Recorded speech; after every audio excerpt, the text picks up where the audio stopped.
Welcome back to the Brothers of Woods podcast. We're back here. We're about to do The Punisher, the TV series, Netflix. Man, it is where it's at.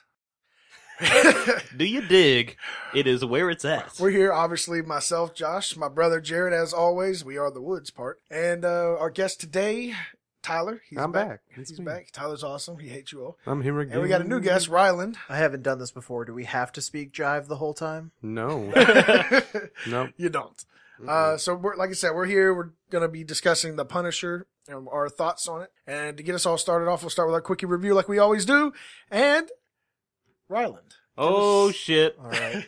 I really love this television show, so I'm going to try and be short with this. But I think that hyper-violent action is something that you don't see a lot in television. I mean, you see it on HBO and everything, but it's kind of expected there. It's nice to see Netflix with their first real action program go whole hog into it. This was one of the most violent, gory, just balls to the wall action cinema television show that I've seen in a long time. And I found it to be pretty excellent from start to finish. Kind of slowed down in the middle a little bit, but I'll forgive it. Yeah, it was very gory, and there were some parts where I was like, please don't do that. Please don't do what I think you're about to do. But at the same time, it was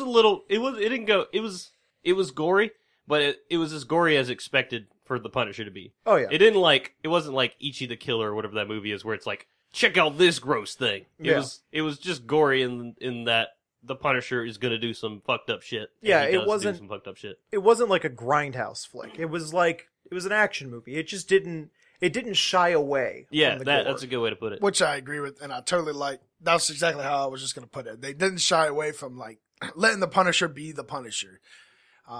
So that was really fucking awesome. I agree with you. I also like that they had a lot of underlying pending stories with this. Like they had an actual story, and they had they were dealing with political issues that we have to deal with today, but in a subtle, fair way to every side kind of thing. Also like that, things like they talk a little bit about gun control that show both sides. So they had to get into them so they could talk about them because all the shit that happens in today, but they did it in a let's just show both sides kind of way and then move on.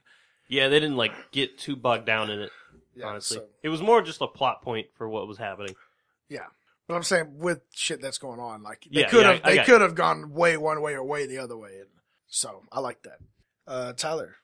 I thought it was great. I really liked it. I thought it was really good how it covered all the veterans affairs and Hell yeah. issues in the country that we have with veterans, and then like you said with gun control and the other political aspects of it. Didn't really go heavy handed with them. It just kind of made them realistic issues. I thought there was a couple of unnecessary plots. It's a little extra ass shit and didn't really need to happen. How Netflix does with shows where it'll just add some extra villains and things like that. Say Stranger Things and Stranger Things and you'll never let it go. Extra fucking characters that you don't fucking need, and then But I thought I'd probably give I'm torn between 7 or an 8. I feel like 8's pretty solid. 8 out of 10. Yeah, Jared? 8 out of 10. 9 out of 10, maybe even 10 out of 10. Ooh. I think this is Daredevil season 1 is right now the top superhero in general. Just Agreed. best superhero thing I have right now. That one was pretty quality. Especially You mean TV. show-wise. Yeah, at least TV rise. I would say this one is right under season 1 probably. It's hovering around it. It's definitely better than all the other shows. Oh yeah, by far. Oh yeah. Just even quality wise, Yeah, the way quality. that it's filmed and just the actual cinematography. Yeah, in every way, really, honestly. Ryland? I would say a solid 9 out of 10, and honestly, I would put it over Daredevil Season 1. Don't get me I've heard wrong, that. I like Daredevil Season 1 just fine, but Daredevil, the first season, had a lot of trouble with tone for me. I never understood if I was supposed to be watching a superhero show, or if I was supposed to be watching, one man's descent into madness. And it honestly, the two tales didn't really play as well as I thought it would for me. But on the Punisher, it's just you're watching one man go to hell, and it's insane. I love it. Yeah, the reason I liked season 1 so much of Daredevil is mostly because of Wilson Fisk. Vincent D'Onofrio just kills it so much, and that's a big thing for me in these things. How good is the villain, or how good is the antagonist? And no one has really approached Wilson Fisk, and that holds up here. I don't hate the antagonist, who I'm not going to talk about because we're spoiler free, but I don't they're not like blowing me away either. Whereas Wilson Fisk did blow me away. So that's kind of where I'm at, where I'm not putting him up there with. Honestly, I'd say he's probably the best Marvel villain Netflix has had, like in general. It might be the best Marvel villain, but it's also period. Vincent D'Onofrio. So well, yeah. So you're gonna get like imagine like because he's really good. He's extremely amazing. Underrated. I love him. I've told Jared this for years. He's one of my favorite actors. He's the guy. Anyone who knows his name is like, he's so good. Yeah, and he does anyone who doesn't know fucking his great name at know doing who he like is. weird ass shit.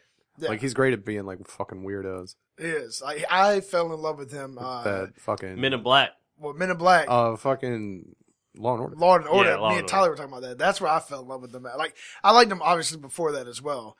But it was one of those things like, okay, I know that actor. I'm like, a sucker like Josh for Brolin or an something. eccentric detective. Yeah, but in that show, I was like, he brought that show to something I actually want to watch. Which, like anyone's normally in the past, you would see a show like that on TV and say, oh, it's on in the background. That's the first time that kind of show came to me. I was like, man, I would pay to watch this.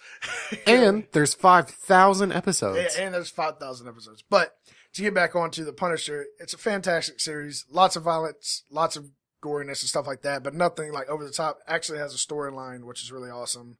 Back to Jared's point of the villains, I agree that that's something that makes TV shows like this or movies in general exceptionally good. Is when you have this really good protagonist and the villain as well. And in this one, you have these villains, and they're don't okay. get too spoiled. I'm Okay. not, but they're there, and you got a few of them, kind of like Netflix likes to do. But one thing I like about this is, and we'll kind of talk about this when we get to spoilers a little bit too. This isn't spoiler, but in the beginning, you don't really have a clear picture of who the villain is. Yeah, that's at the whole all plot until point, like really. 6 episodes in, and I think that's something that's kind of cool at the same. Like it was kind of like I don't know who the villain is, but at the same time, it kind of worked because like with the past, like something like Luke Cage, super good at first, but then the second half is really weak because of the change in villains, and same with Daredevil season 2. With this one, you already get to like 6 episodes in before they have even a clear cut who the villain is, and then in the last 6 episodes, you go through your 2 or 3 villains. Yeah, I agree. It dumps in Blows that through like them. It's a better that, like- structure to have like governmental conspiracy, like spy kind of shit, Yeah. and that's always like a slow burn. yeah, that is always a slow burn. And I think you're right. I think it's a better structure to have, or at least for these type of shows, it's better structure to build into a good villain or to a villain later in the series rather than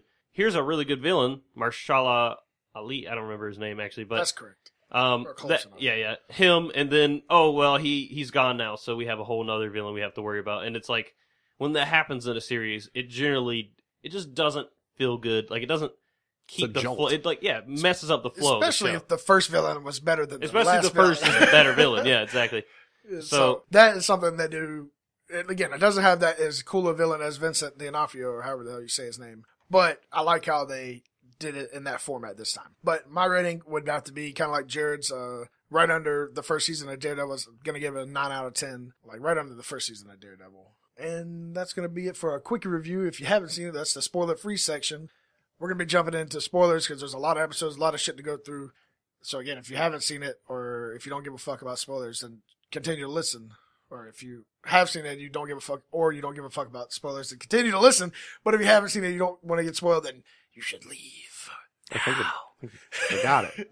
Everybody's good. I'm glad you brought him up because that makes me think. Because I've read like a lot of the Punisher comics and stuff, and actually one of the like storylines is that the Kingpin is the one that orders the hit on Punisher's family and kills them because like I don't know what he's doing or why. I was actually watching some of the older scenes from Daredevil today, and first off, Punisher and the Daredevil kicks ass. I saw the prison scene where he beats up a bunch of prisoners, and it's like, oh my god, it gave me flashbacks to the only good part of Watchmen, which is Rorschach. Oh yeah. But also when he's talking to Wilson Fisk, and I'm like, man, these two guys are great together. Like they really acted well in those scenes together, and it makes me excited to think that Wilson Fisk might actually end up in the Punisher at some point. Yeah, he's supposed to. That's canon. Like the Punisher's family gets killed in a shootout in the park between the Kingpin's men and like a rival or something. Right, and so that's what causes him to go on like a crime, like anti-crime spree and shit, because he's just taking down all of his connections and trying to work his way up to him. And then so that's why like I thought this was so great because it's a completely redone origin story for the Punisher in a completely different, modernized way. The thing we got with this was that I don't know if people want it or not, and I don't know if this is true to the Punisher in the comics, but the military aspect, how much it deals with just veterans and people coming back from war and all that type of stuff, is way more than I really expected coming in. I mean, I knew a bit about his origin story. He's like a soldier, but I never thought they were going to tackle stuff like that. It's all about that. Oh yeah, I mean, I thought that was great. I thought that was a really good one. It's because like you'll notice that in all of them. It's like Jessica Jones is like abuse, and then that's the issue it done. Luke Cage is like racial issues and like poverty in cities, and community, and then Daredevil is like sometimes it'll throw in like it's sort of like the justice system. That and religion is another one. And like handicaps shit. No, I don't think it's still called handicaps anymore. But fucking like those things. We're anti-PC here. You say what the fuck. Are they not? I fucking hate that. Don't do that. And then fucking are they not called handicaps? No, it's like I forgot somebody said it and I forgot it. It was somebody in a wheelchair. So retarded. I thought I'd listen to them. But like, and then what's the other one? And then that's why Iron Fist is shit, because it's just about like some rich kid's problems. Iron Fist is shit because it has no actual Scott Buck on it. Yeah, I saw someone say that they were just like, I don't understand why they fucked with Iron Fist, and someone was like, 2 words, Scott Buck. It's 100% his fault. But yeah, also in the comics, he goes to Vietnam instead of Iraq. Yeah, I saw something about that. He's like, I think he gets up to like a lieutenant or a major or something there, captain. And then he gets sent back, and then like that's also like the main issues. Like being a veteran returned to the United States is always kind of an issue in Punisher, especially in like those old ones. I liked what they did with the veteran aspect here. I also feel like it changed the character that I expected, which I have really no right to expect a character because I don't know the Punisher that well. But I was expecting sort of like this like cold rage type of guy, like all this shit happened to him, and now he's just pissed off. But he's just buried it, and he's just killing people like a surgeon. Like he's a cold killer, and that's not really what we get. He's more like a jarhead who's very passionate about what he's doing. Yeah, and I like that a lot. Yeah, not super clever, like combat clever. Yeah, he's not necessarily very clever. He's just really good at what he does, and he's like really pissed off. Visibly, he's not necessarily a good planner, but he's a very good operator. Yeah, true. Yeah, which is actually is pretty different than like because Micro is not really somebody that I've picked up on from. I mean, it's been a long time since I read him, but I read him a lot before, and a lot of it was, he got up to like high rank, and so he was used to planning things and being the leader and stuff like that. And a lot of his like plans to like catch people and capture, like they're super laid out, and like there's always traps involved and like different layers of shit. So John Barenthal and I guess the Netflix, they really did take it in a different direction where it's like. He's not the mastermind kind of guy. He's just the quick thinking. But I don't mind that they changed it. No, it's still great. It still played really well. Roots him really well in our society. Yeah. Because the character I had in mind was like practically Darth Vader. You know what I mean? Mm-hmm. Like he's just a cold killing machine that's murder. And how do you make a character around? How do you make a show around that character? It's very difficult. But this is a very like I can see how this character can exist. But they definitely. Pretty much in every single media aspect of the Punisher that's ever come out, he's always been portrayed as like willing to do those things, and he doesn't really have lines when it concerns criminals and bad people, but like he's always trying to protect or save or like take care of like innocence whenever he sees it or experiences it, because he finds that as like a significant aspect of life, and it's like it should be safe and not easily corrupted and things like that. Which you kind of get from the first episode. As we come in here, it's after the effects of Daredevil Season 2. He's taking care of a bunch of fucking, whatever, gangsters and shit like that. He's working a construction job and just trying to mind his own fucking business and deal with his own personal demons. And this little kid, Donnie, that works with him, gets hooked up in this bad situation where he goes with these guys to rob a place, but he doesn't even really know what the fuck he's doing. He, like, goes there. I don't even know if does he even know that they're robbing someone? I mean, he does. He's in on the plan. He's in on the whole plan. On the plan. Yeah, he's just dumb. You can tell, like, he doesn't want to do it. He's just trying to make friends or something. It's a real stupid way to make friends. Yeah, it really is. Well, he also mentions he's doing it because his grandma needs money badly for medical He's procedures. poor like all of them. Yeah. Anyways, while there, his wallet falls out because for some dumb reason he has his wallet. Brought his wallet. In case they get stopped. Yeah, he didn't want it to be weird that he didn't have his wallet. All the gangsters see his fucking wallet, and so he's like in a oh shit bad situation. The actual quote unquote bad guys, I guess you could say, are like, well, we're gonna dump you in a fucking cement hole, And, John Bernthal, Punisher, he's up there beating on his fucking wall still. And he takes some action, man. And you see this, exactly what Tyler was just talking about, where there's a guy who's theoretically innocent. He's got put in a bad situation over his head and not really a bad guy. He just kind of needed a little money, whatever. And to be fair, he was just robbing, like, loan sharks. Yeah, so, exactly. Like, fuck him anyway. Yeah, he's robbing bad people. Who gives a fuck about them? The Nucci gang. Isn't that a type of... Yeah. That is. Gnocchi. No, you're thinking of gnocchi. Yeah, I am thinking of gnocchi. Gnocchi is delicious. I am going to hold off on talking about the action and the cinematography because that's what I really want to do because I don't want to do this for every single episode.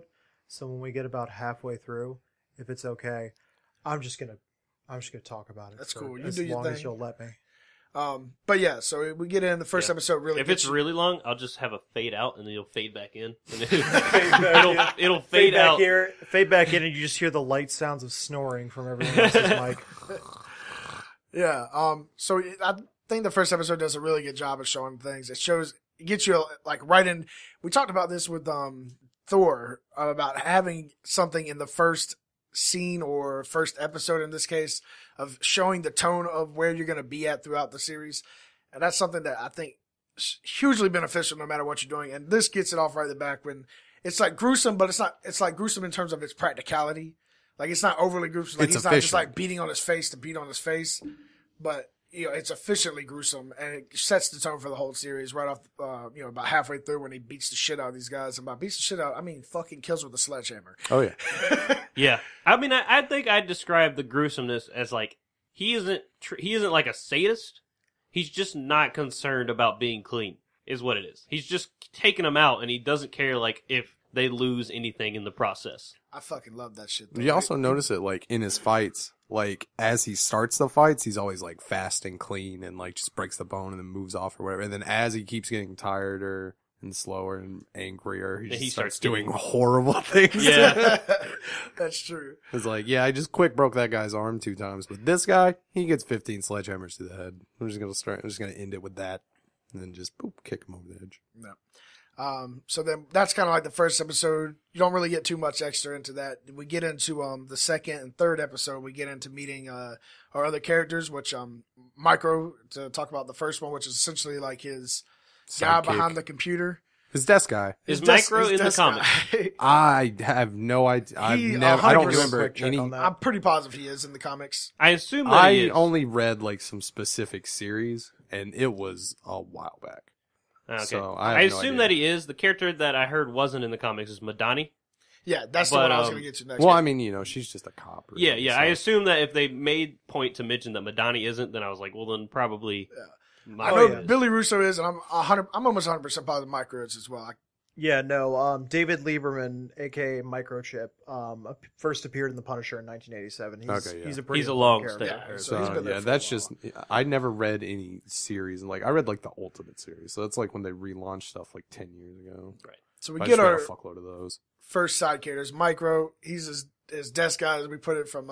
He's an NSA analyst. Yeah, he's an NSA analyst. Essentially had a very similar thing that happened to Frank Hammond, except for in his case, he didn't lose his family. And that's kind of his goal in the whole TV series, to get back to his family.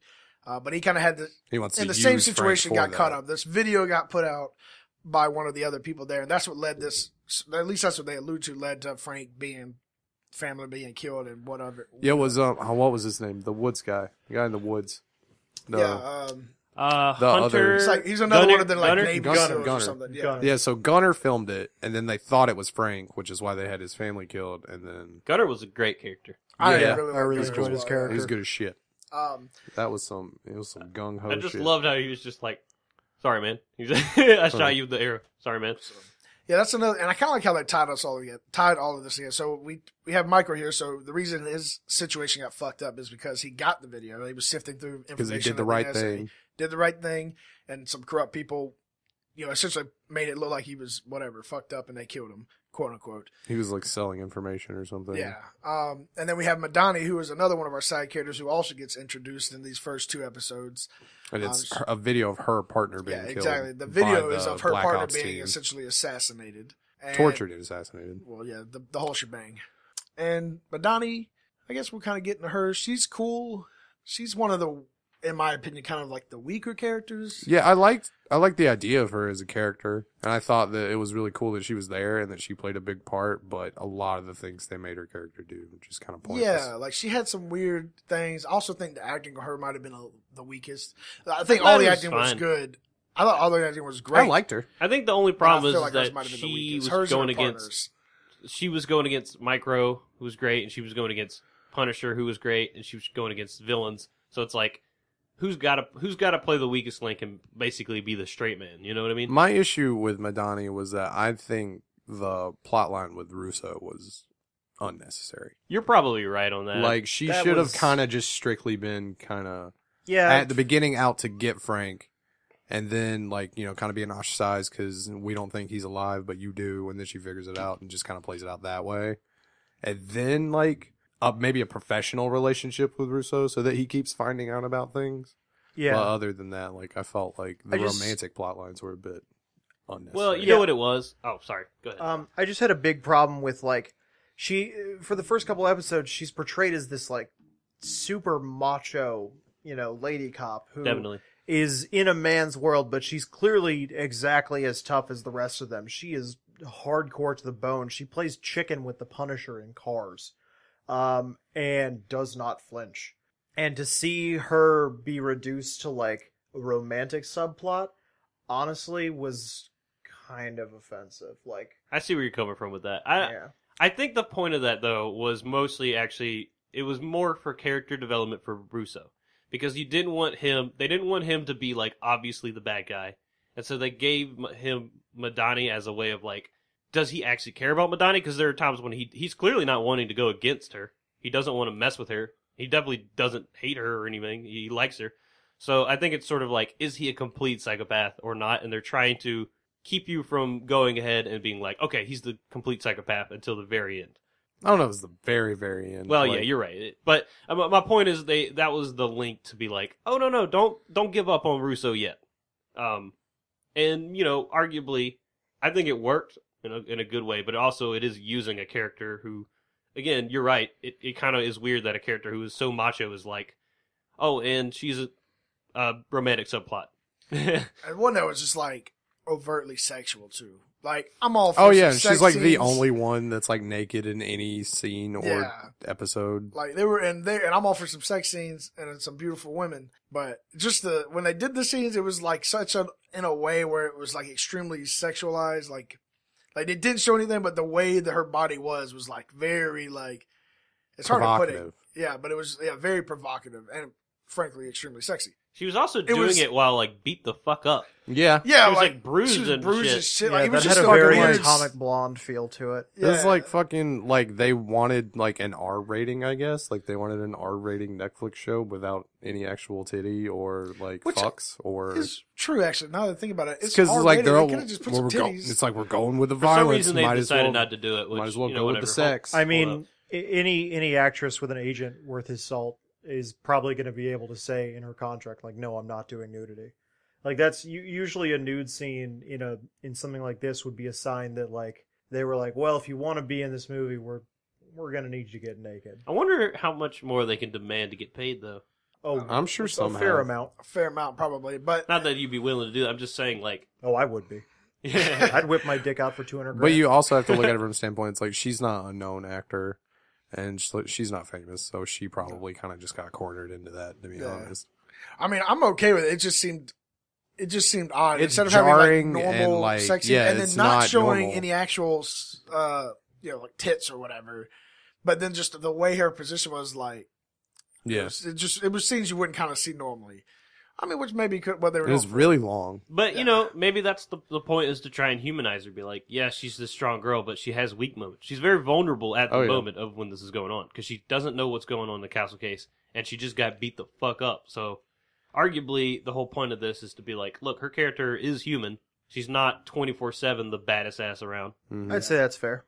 So we also get a lot of flashbacks throughout the show, which are really awesome as well. How'd y'all feel about the flashbacks? Like how they did that? I felt like Frank's flashbacks, whenever he goes to sleep, like those were intense. Like it was always super jarring. I like that they are never jarring, know what's gonna happen. and they're like, it's trauma. He's constantly on that. He's 100% SPTSD, like constant PTSD. Going like back to the night Darth terrors, he's like the hallucinations and shit whenever he's like freaking out, and then like the anger in general. Going back to the comparison of Darth Vader as Punisher as Darth Vader. In the books and stuff, Darth Vader is constantly thinking about Padme and all this shit. Like, he's constantly pissed off about it and stuff. It's very similar with this, where it's like, this is what motivates him, and it's all he thinks about. Oh yeah.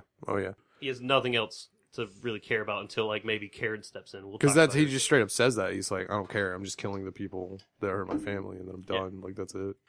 So yeah, in episode 2, we get Micro tracks him. Frank and Micro meet up. They're having their little. This is he runs him down using like the gate recognition. Yeah, and this is kind of where we get like season 2 or episode 2, episode 3 is why you don't really have this clear cut villain, because in the first couple episodes you have essentially like Micro as like a mini villain, but not actually a villain. You know what I mean? When he runs him around. So you had this situation where like it's created like an episodal villain just for that episode, even though he's not a villain, he's actually an ally. And he's standing on top of the diner. Crazy. That the was diner actually scene. a good play. I love that. I really that was liked fucking it. amazing. The That's diner how you scene- know NSA analyst. Like those. That's the kind of tricky ass shit that those motherfuckers do. Yeah, that was like great, but also like that's so risky for Micro to do that to pull up on the fucking diner and be like, "Hey, I'm gonna go this way now." Well, and he didn't just tell hope that anybody. but he has to hope that Punisher is not going to be like, He's gonna like pull out a investigate fucking every sniper inch of. Like, from where? dude, I don't know. He He might pull out climbed a up gun. a building. On He just to- on has them on top of top that. of all Chase the them down or buildings just something. in case. On top of that, you already see Micro isn't necessarily like he does this like planning or whatever, but then he gets in these like aggressive like feudal like these states where like he doesn't think, and like It's I like feel like once he sees disassociates. Frank for the first time in general, like he realizes this is his chance. So I can see him easily like rushing out there and be like, "This is it." And he just- Hyper focused. Yeah, boom, does that do like that. when he's going goes to out his there house. and doesn't think about the risk to himself at this point. Yeah, it's true. So And I can see that. Easily. He's also, you're right, and then he's in a place where I don't know how long it's been since he's been away from his family, like a year or something. But a while. yeah, it's been a long time, and it's affecting him heavily, which is clear throughout the entire series that he's constantly like, "Fuck, man," Because he's just sucks. sitting there watching them suffer. Yeah, it's horrible. He's like watching them in their house suffer while about him not being there, while he's just sitting in a basement, like And through things wallowing. he can't fix from there, but Can't do could fucking fix if anything. he was there. So also in this episode we get so Frank kind of tricks him. He catches Micro at the end of the episode and he tricks him by I guess finding out who he is and his family. Isn't that right? Something He like I think he. Oh man. that. Either I way, don't he remember. meets up with Sarah, Micro's he wife. stumbles across the house and he's Yeah. there for some reason. Meets Sarah, and so like it says here they're talking about their thing. I kind of She fucking runs him over. yeah, I kind of really like the whole relationship with Frank, Sarah, and then David Lieberman. It's a really, really good device to, one, have him experience what... Because the entire time you're kind of thinking, like, he lost his family. Now Here's he's a got a new literal surrogate family. Yeah. Yeah. Replace it, like, one for one. He had a little girl. Here's a little girl. He had a little boy. Here's a little boy with problems. Both of his boys had problems. Here's a wife that it looks fairly similar to his wife. And it's very... Initially, it's like, oh, shit. Is Frank going to end up? Like, No, you see him fight it a lot though. yeah. Well, you're right, but I think you're right. I think he has a like, man, I want to be here, but then later on you get Well, then it always clicks with him. He's like, but mine's gone. no, And yeah, then, mine's gone, and it's always going to be gone, and this isn't my family. It's always like the flashbacks because he just keeps going back to like anybody close to me dies, anybody close to me. Like when Yeah. they're sitting at the table and he just starts watching them all get just like blown the fuck away, like that kind of shit. So that's usually him. Just But it's a being like, really, really good I plot can't get device into to it. let Oh, yeah. him explore his feelings, and also just to have Micro be like, because it changes the relationship with Frank and them in Micro's eyes and in everyone's eyes, really changes throughout the series. Because Mhm. initially you're like, oh, is he threatening? Or first he's threatening Micro via going to the family. That's what he's doing. And then it becomes, is this like leverage over Micro? Is that what this is? And then later it's like, oh, he's like out to watch out. They're best friends now, practically at this point. Really great how that whole relationship grows. I think, like, the way I saw it was when it first came up, it was always just him just, like, scoping it out and getting information about Right. Micro through his family. Because, that seems like the fastest way, the straightest place to get it.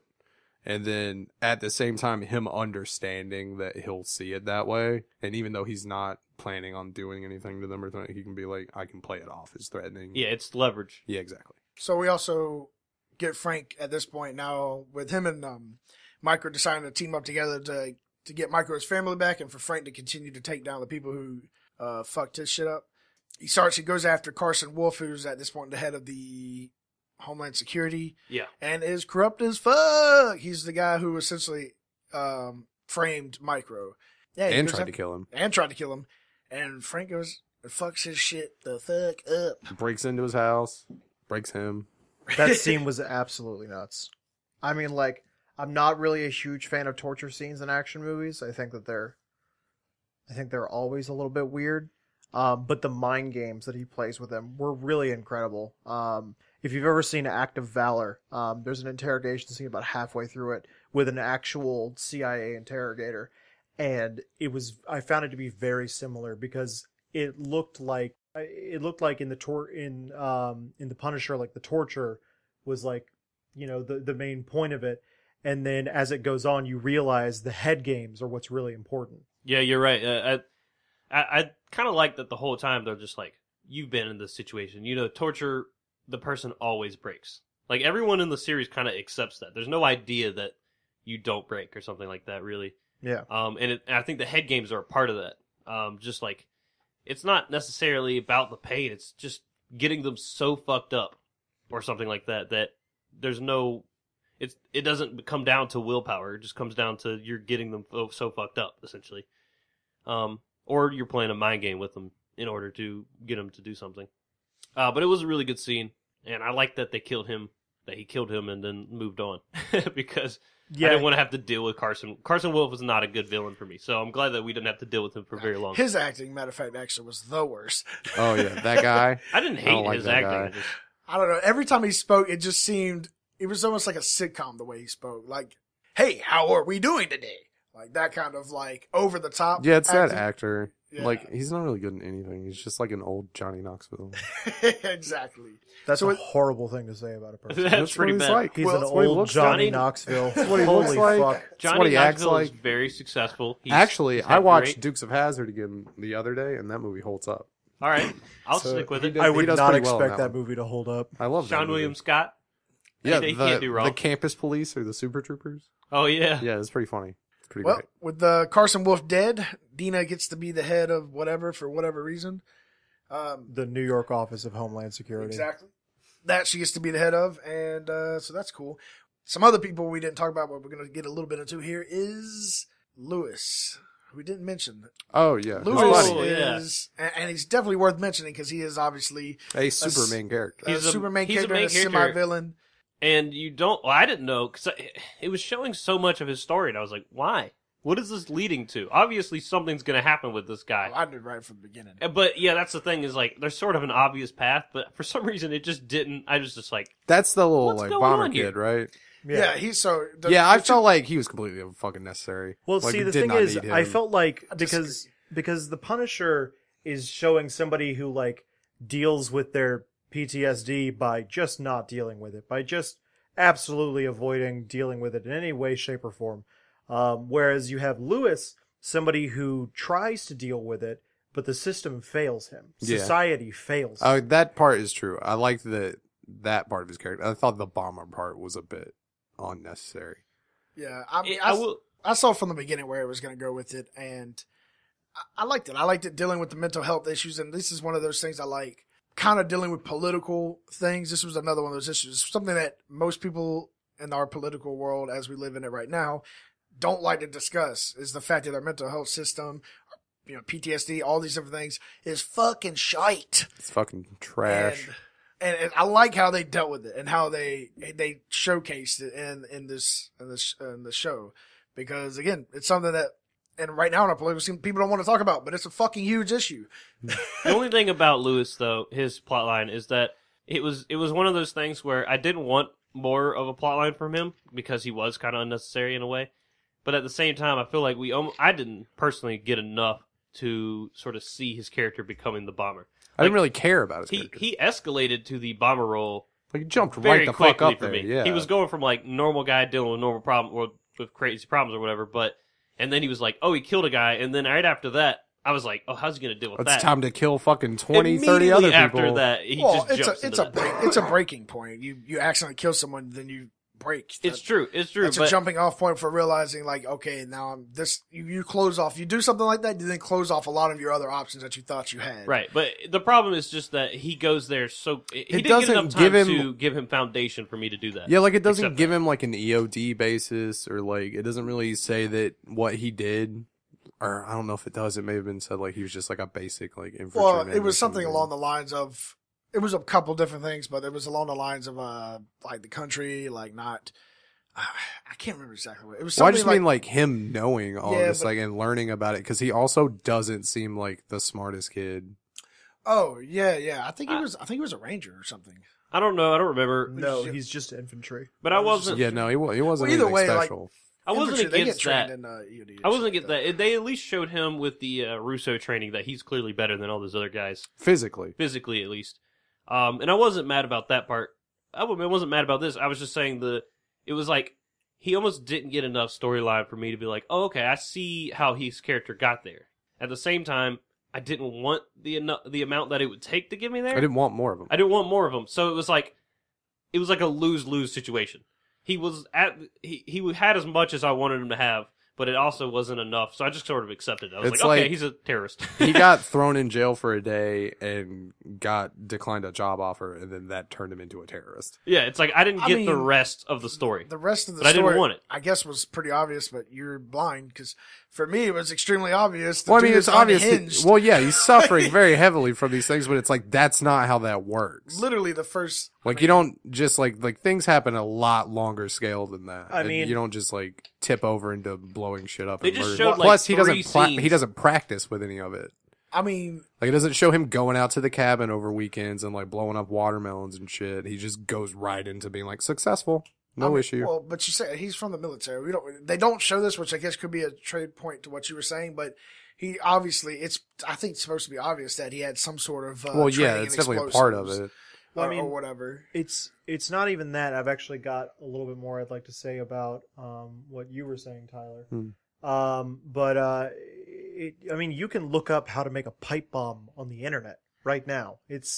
Once you bought the supplies, it's maybe a 2-3 hour project if you're like sitting down and doing it. The problem is that it's super dangerous to make a pipe bomb. Yeah. Now, if they showed him blowing up a pipe bomb and blowing off one of his fingers, which is apparently super common in the bomb making world if television and movies are to be believed, that would have been a little bit more realistic. However, it would have also been a complete waste of our time. Yeah, that's where I'm at.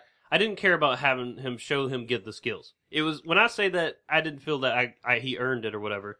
It was more so like he just goes crazy and has all these. He's writing a fucking manifesto essentially. Yeah, and it's like I see where they plant, like, he hangs out with this guy, and so he believes this, and he stabs this guy, so that escalates it. But there's not enough time to really give me, like, oh, this guy... He's got passionate beliefs involved in this Exactly. already, like, I just out of didn't have nowhere. enough from him. Well, that's actually what I wanted to address with what you were saying a second ago, Tyler, is like, you were saying that this isn't, like, you don't just radicalize like that in real life that quickly. And you're right. I mean, you don't. It's a process that takes time. However, you've got to remember the format that we're in. I mean, we're talking about the Punisher here.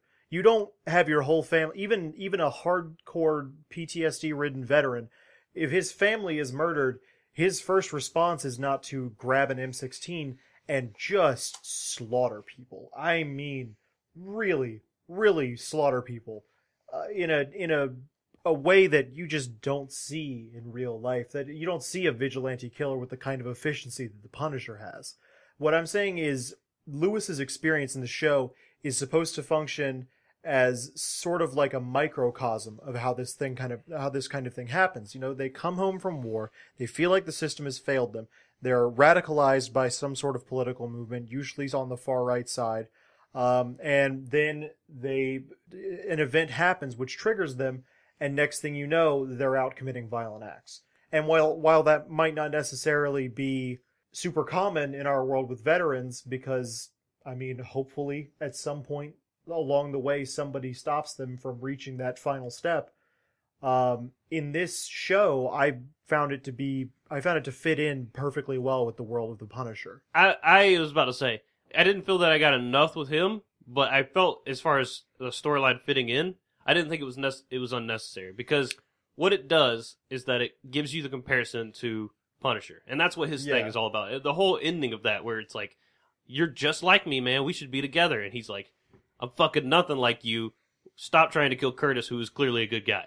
You know what I mean? And the thing with that is, like, I think they should have gone a much better way with his plotline. Like he was saying, it's like, they shouldn't have made him into, like, the terrorist aspect. Like, he should have just been, like, a sad kid. Like, maybe he was going to kill himself or something, and then they found out about it. And then the Punisher came in and stopped him and, like, spoke to him and actually, like, saved him. It was like, get on the right track. Yeah, that would actually, like, one, show the characteristics of the Punisher that, like, do rarely get to be shown off, which is that he is also a human being still, and he just doesn't necessarily regard these evil people as, like, respecting of their lives and shit, but that, like, he does still respect life and see that, like, it is important and that, like, you can handle these things, and, like, he is, like, hurt, and that the Punisher also understands his hurt. Like, that's why he's standing there at the end on the other side that would of have the been a door. great character growing moment had that happened. It's true. So I think that's why I think it's unnecessary.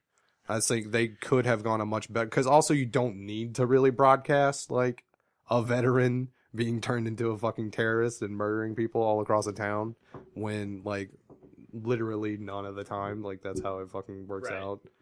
And so, like, I just thought at least one of the time I remember that happening. There was that, down there. I think it was in Texas, but I remember, But again, that wasn't bombs though. True. Yeah, And but they can that was more of a manifest. spree than a But it attack. can manifest in different ways. I'm okay with it. I think the actor, did a fantastic job. The first scene or second I scene like I the saw kid. him in, I like that guy. He was good. I thought he was good. I was thoroughly, like, on the edge of my seat. Like, who the fuck is he about to, like, I was like, he is totally about to fuck somebody up. He kind of gives off that fucking, what's his name? It has this very unhinged vibe to him. Like, he was in Ted and he was the weird guy. Ted? Like the teddy bear movie? Yeah, like that movie. He was the bad guy. The not Paul Giamatti. Paul God, Giamatti? no, the other name like that. The other Italian white guy. Stanley Tucci? No, God, no. Stanley Tucci's cool. Yeah. I like both of those guys. I don't He's know what you always mean. cool. No, the younger guy. He was like the evil kid, obsessed with him, and like kidnapped him and took him to the baseball. It's been a long time since I've seen that. Oh, I do don't remember that guy, but I don't remember the name. But Well, anyways, you know what I'm talking. That kind of vibe. yeah. He gave me that kind of vibe, and I thought he was really good. that really unhinged, like, you don't know what That he's gonna creepy do. small guy, like, kind of like, vibe. you don't know what he's gonna do vibe. So I thought the acting was fantastic from him. The other character we didn't really get onto yet, just to talk about before we move on to the actual rest of the plot and everything, is Curtis, who is the fucking backbone. yeah, essentially he's a Frank's med guy essentially, and he's a one-legged vet, corpsman, and a fucking badass as well. You know, Curtis is great. Curtis is one of the greatest fucking characters. He's a guy who handled his shit well, but also, like, several times throughout the series, he's like, I'd rather you kill me. And well, I mean, the whole point of Curtis is that he's not handling it well. Exactly. But That's that, what like, he, like, pretends. Yeah, exactly. He's faking it till he makes it, but he's technically making it. He just doesn't know it. Exactly. That's the whole, that's the great thing, is, like, we all can kind of be like, well, and dude, see, you're he's doing also the parallel to the Punisher. Like, you're you right. get three Yeah, of them. yeah. It's almost like everybody in I was this gonna say is just, it's more than even three. I mean, you could even look at someone like Billy Russo in here as well. Like, well, they all Russo, have like some parallels. Russo is different in that he doesn't really suffer from the, like, because like you said, like, from the first standpoint, like the kind of psychopathy standpoint, like, he doesn't have anything there. He doesn't feel anything. Exposed as a psychopath pretty much the entire time, which sort of, it kind of sucked for me, because when it was going in, I was like, oh no, is Billy Russo going to be a bad guy? And it was like, yep, he's a bad guy, and he's a psychopath. Like, yeah, because it always gets mentioned in, like, military movies. Like, there's always those guys that just join to kill people, like, legally for free. And it's like, you get that line with Russo, and then you get sort of like the healing kind of one step at a time with fucking Curtis, and then you get the, you know, I'm not leaving anything behind, I'm bringing it back with me with Frank. And then you get the I can't run away from it with Lewis.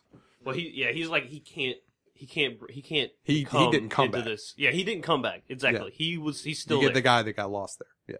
Yeah. And so those are kind of like, Go ahead. I don't know. I Anyways, lost it. Just to get back kind of on track in terms of the episode by episode thing. We're at episode 4.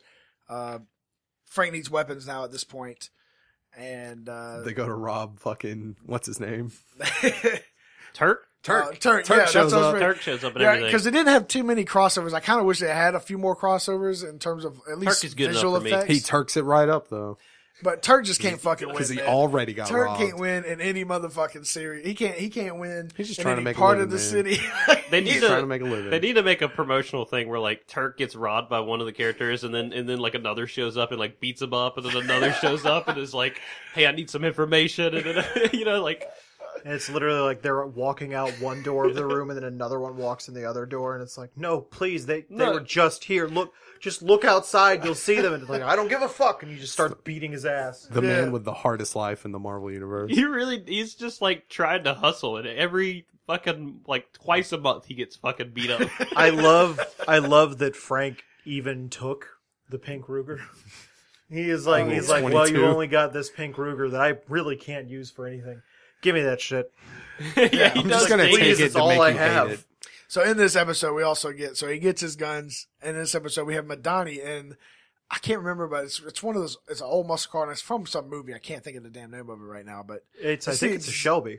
yeah, I think it's exactly Shelby from Mustang. some old movie. Anyways, they have their from, like, fucking Bullet? silent. What did y'all think about that scene, man? Like just like the silent fucking. They're just driving at each other. Oh, just the car scene? I thought Well, that was it's pretty just great. like the whole car scene. Like they didn't say a fucking word once the car scene started. Like once it really got going, they were behind. Literally for like 10 minutes, there was not a word said on camera.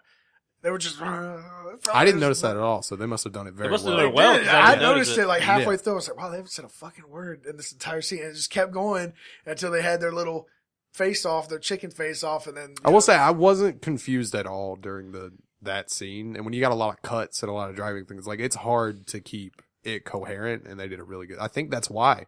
Like it's not really something we noticed because we weren't lost. This So we might weren't be, looking for the dialogue. This might be a controversial opinion in this room. I did not like the driving scene. I thought it was fine for a driving scene. I just didn't want a driving scene out of this show. I really didn't. And that one really dragged on for me. Really dragged. And when it got to the chicken part, I was like she pulled in and he pulled in, and I was like, are they going to do this? And then they did it. And I was like, why are you doing this? Because it's fun. Because you know what's going to happen is that neither of them is going to flinch, and then they're going to hit, and there's going to be a terrible crash. And it's just, the whole thing was telegraphed from a mile away. But then it swoops in. I'm sorry, I didn't You're mean good. to- Go ahead. Go ahead. But it swoops in because like Micro's the one that ends it, and then Frank's fucking pissed off about him for ending it. And he's like, "Why the fuck did you hit her with the car? Yeah, Like, yeah, what it's the so hell's funny wrong with you?" That Micro is just like, He's like, "We you just were need- gonna hit her with a He's car. like, "We needed to fucking end it." But like, I think. Oh fuck, what was I gonna say? I just found it crazy that Micro did that. I was like, how did he know where to go exactly? Well, and where yeah, to that what I seems was a gonna- bit much. That's what I was That's going a to bit say on that much. scene in general was that part, and then just the fact that I feel like, and actually to some credit to Ryland here, the car scene I liked it and I didn't like it, and it was for the same reason. Like not only that it was like too much, but like it was just like an unrealistic car scene chase. You know what I mean? Like it was And like, no point really. No, there was no point, and it was like We I coulda really just don't- left. I don't see this happening in real life. Like what I don't was see the plan Madani with being it? so like that kind of like over the top macho. Like she comes off as a macho character, but not that where she's just like a. She's fucking- not big on bravado. Like Yeah, she's not exactly. gonna unnecessarily do some shit for just no because reason. like I she's didn't- not a rookie. I didn't like her fucking car as well. Like the car, I liked the car, but I didn't feel like it was a car that she would drive. Like Yeah, it was kind of nice, wasn't it? Like it was. it was just an old muscle That car. would like, that would I be s- an expensive car. Yeah, it like would've been that's expensive, north but of 50, it would've 60. been like a car no, that you see, for like a a car Vin like Diesel that type. in that condition, you're probably looking at 60, 70, 80. I had the same thing where I was like, it doesn't feel like that's the car she would drive. I could see her They doing really don't make that much money. I could see her doing it because she's so laser focused on catching the people, and she has no ability to do any. She can't call for backup because the radios are down or whatever. So I could see her just picking her car up and be like, "It's only one thing to do. Oh, I her gotta parents chase it are down." rich though. Yeah, I her forgot parents are about rich, that. so Yeah, I could I see got her the- affording it. Yeah. It's just not the type of car that it seemed like she would be like. I just Maybe want it was a something gift. practical. Like, maybe her parents gave it to her. No, afterwards, I'm pretty sure. I mean, I think that might have happened, but I believe afterwards she was like, "I love that car." It almost was like that character before they switched it to Madani was voting for someone else who was more macho or something. And or then it they could put be Madani like in to we're be, joining Madani's life PC. kind of after a maturity stage, like with True. what was his name? Alzair, the guy that was tortured and Yeah. killed. Well, I was actually about to get on her. Zubair, I think. Zubair. Yeah, it could be like since that was like a catalyst, like Then- a transformational. You know, point and in her they life. do have it where she's like, you know, when you joined up, you were just trying to fucking be the best, and now you're the best. So don't you care about that anymore? Yeah. So maybe the whole idea is that her character is someone that joined in, and she was just trying to be the best, and she was this very like, I'm gonna have the best shit type of character. And then after that, she's matured a lot, and we just didn't get that. Well, we didn't. Pick that we up. got to skip all the bullshit parts. Exactly. We skipped it, and we didn't pick it up. We just got pro Madani. Yeah. Either way. Who feels like, you know, maybe like she's finally hit the stress wall. Like everything's finally caught up to her. I think that's probably why it shows her having a lot of those like low moments and things like that. It's because she's finally hit a point in her career where it's not easy. And it's not just happening. Another thing, And everything's against her. Another thing, did they ever actually mention why she was so hung up on Sabir? Were her? He was her partner. Yeah, but were they like a thing? No, he was just her partner. Just a part. Like they worked together, like mainly in that area, and then She he seems was innocent. Like he was a cop, he was a good Yeah, cop, yeah, and then yeah. he got taken in. It implied- and she got that was sent directly to her, so she picked it up from there. It implied that she was basically told him like, I'm gonna keep you safe and all this. And It then implied he that was she made killed some and- promises to Yeah, him. yeah. Okay, I was wondering if I missed it. Maybe there was some extra thing like, yeah, we were partners. Just because they both have darker skin, Josh. I mean, come on. Obviously, I don't give a shit about that. Donnie was sexy as fuck. On that note, we're getting to the 5th episode. This is the Gunner, whatever the fuck his name is, episode. Who was fucking awesome. he's real cool. Yeah, I liked we're him when he gonna talk showed about up in that the scene. tent and he started Yeah. talking about the Bible, and I was like, oh god. And then he's like, He is one of those guys. And then he stopped, and I was like, he got me. nah, Yeah, you crazy motherfucker. Yeah, I kind of like how he fucking hit him with Frank with the arrow right off the bat. And I was like, man, that's really excessive. Right off the bat, It's he hit that man crazy. with the fucking arrow. Yeah. Well, it's like what he says, like what Frank tells Micro. He's like, we're going out into the middle of the fucking woods to hunt down a fucking specialist. Like, no, you're not coming. Yeah. This guy is for real. They have the little thing. They get attacked. He's going there to find out why he made the video and whatnot to get Angel Also, Dusty's name. he knows that he filmed it, so he's aware that people are going to hunt him. So obviously, he's just going to immediately react. And with Frank force. Castle was there. There's no reason Frank Castle wouldn't be the one hunting him, really. Yeah. Although he might Especially know since he's he the was the- Punisher. Oh, you Well, might, he yeah. actually definitely knows he's the Punisher because Yeah. it's a known thing. That's Yeah. why he's under the name Pete Castiglione. Yeah, but Castiglione. he's out in the woods. I mean, he has no internet and is out in the middle of the woods. That's true. I don't Either know. I think he way, had an information. overall, source. I don't, goes they up there never to know find what's out who on. Agent Orange is. They get attacked by Agent Orange and Billy Russo's men. They Anvil. fuck him up. Gunner gets killed. Frank gets fucked up but lives. Micro's providing some assistance with the drone, the very, very That- quiet drone. We got our drone expert in here. Which I'm just has saying, it's real excellent quiet. resolution on that camera, by the way. I mean, that's true. He could have a fucking 4K camera slapped on there and then have it streaming like A 4K infrared camera. that. Well, yeah, I mean, yeah, he could still attach that on there, but it would be so loud, and have to be so far away for it not to be loud that like he wouldn't be able to see shit. Yeah, you're right. That's crazy. And also, when they go into the Also, army there'd be a base delay. later, and he's using the drone, and I'm like, They definitely That They would absolutely would not 100% have would know, and one person would just hold up a fucking radio shoot it. gun and shoot it, and Yeah. it would just crash down. One thing he does find out with Gunner is that not only were they doing whatever the fuck they were doing with their illegal program, but they were using heroin. They were smuggling heroin Back to- in to the bodies, back in, using dead bodies to fund the operation and to fund American other dead shit. bodies. So he does find that out from Gunner before Gunner kicks the bucket. Then he gets more trauma because he leaves his fucking friend there to Yeah, die, he leaves his friend there to die. And he he's promises fucked that up he'll all day. bury him, and then he leaves. and then All he right. comes back and By the passes way- out. Real quick, I just want to say, did anyone else think that Micro didn't actually bury him? Matter of fact, did he even bury He him? called. No, he called the he cops. called the Oh, cops. oh yeah, he took care. Okay, when he was telling, he was like, "I took care of him." I was like, "Motherfucker, no, you didn't." Yeah, no, it's Micro. He didn't do any real work. You didn't No, know. We've already went through this with He's your the characters. You don't laziest do shit. motherfucker. Yeah. Whoa, whoa, whoa. He dragged a bleeding and unconscious Frank Castle through the fucking woods for God knows what distance, and then patched him up as best he could, then drove him all the way back to New York, somehow keeping him alive, and got him to his buddy Curtis, who could actually help him because he's a doctor sort of guy. That Yeah. one thing. Doctor dude. He's the doctor dude. It does say later in the series that what's his name wanted to be a veterinarian and would patch up animals and shit. Oh, yeah. And I was like, great plot. Like, that explains it. Oh, Yeah, I yeah, know, I when remember he's him getting helping Frank him. the worst stitches of all time. Jesus I was like- Christ, those looked awful. I was like, there you go. That's how Micro's able to heal people. Because he wanted to be a veterinarian when he was 6. Micro I'll is take it. just annoying the majority of the time. to I be liked honest. it. I mean, I liked his character. he's He the did a good good job, annoying. but He's like fucking- Ruby Rod. Everybody hates Ruby Rod in the Fifth Element. I love him. I love. Oh, I loved him.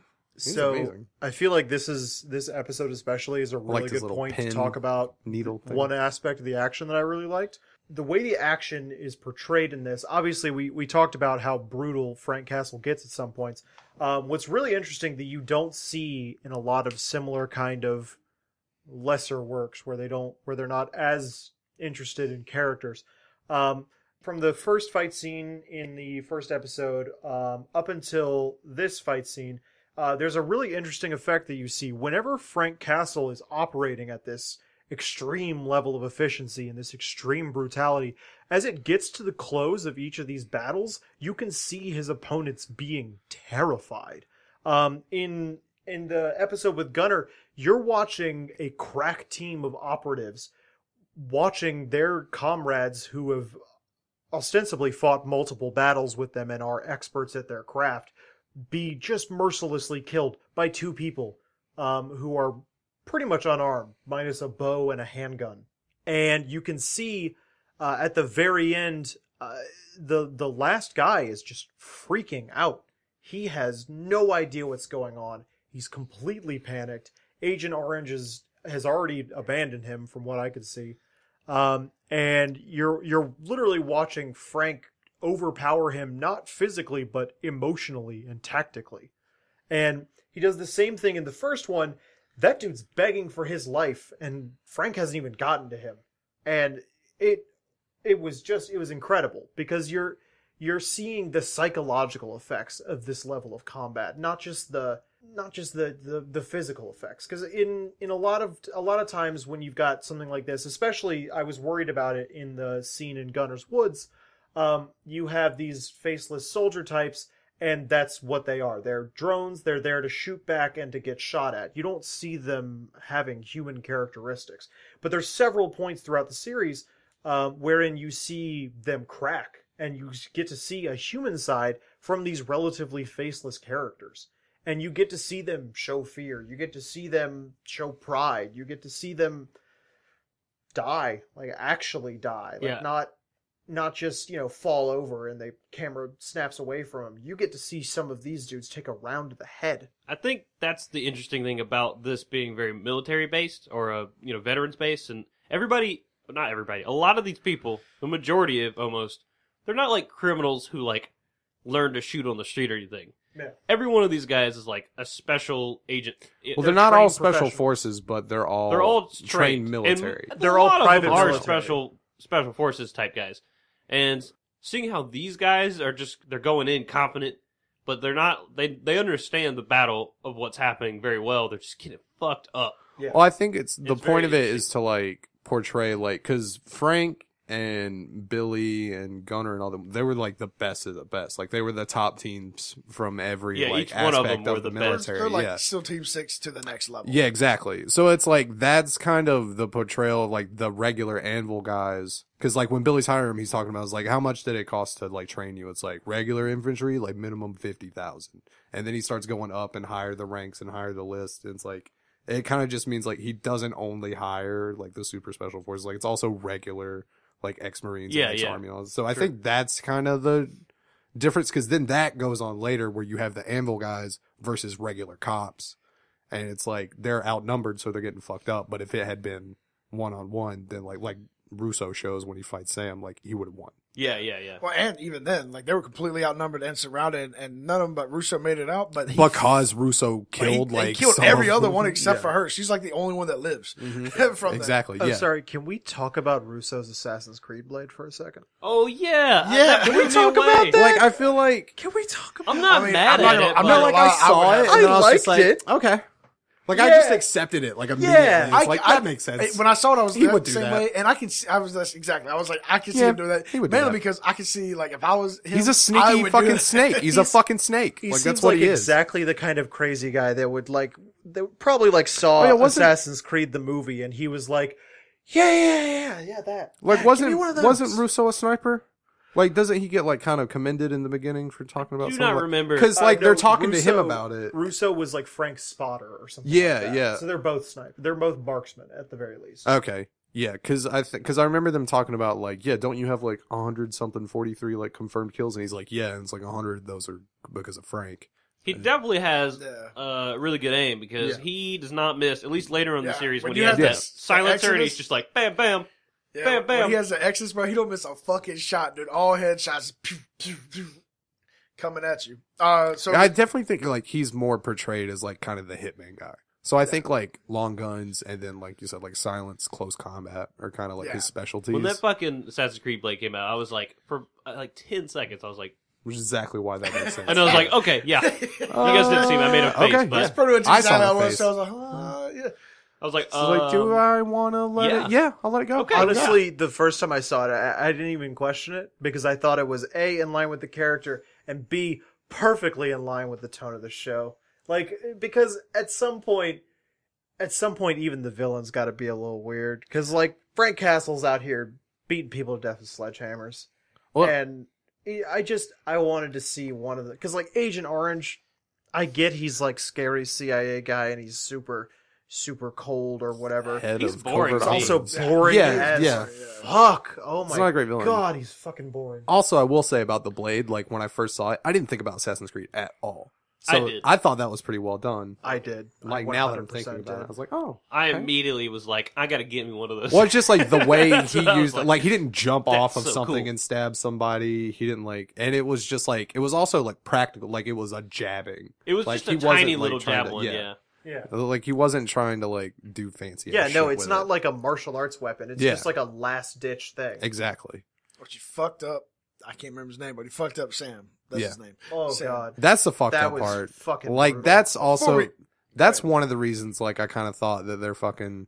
Like I could see what you're saying with like establishing just how fucking cold his character is, but that was also like him washing the blood off Madani. It just seemed like I don't know. That was ice cold. Yeah, that it was weird. One of the most ice cold things I've seen on television. It really was. To have it go from a scene where he kills a man, of the partner of the woman that he's banging, and then immediately after, like, I mean, he's literally, like, at the scene, and he doesn't leave. He just stays there, and then he goes like, oh, I came for you, Madani.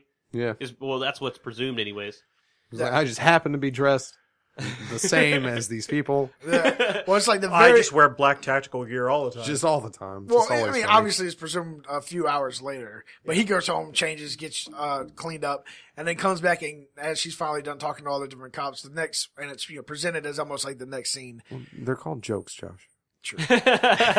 Wow. They're like funny things that people say sometimes. Sometimes we try to get some laughter going on here. It's not serious all the time. Oh god, But you're don't ever right. laugh like You're that. right.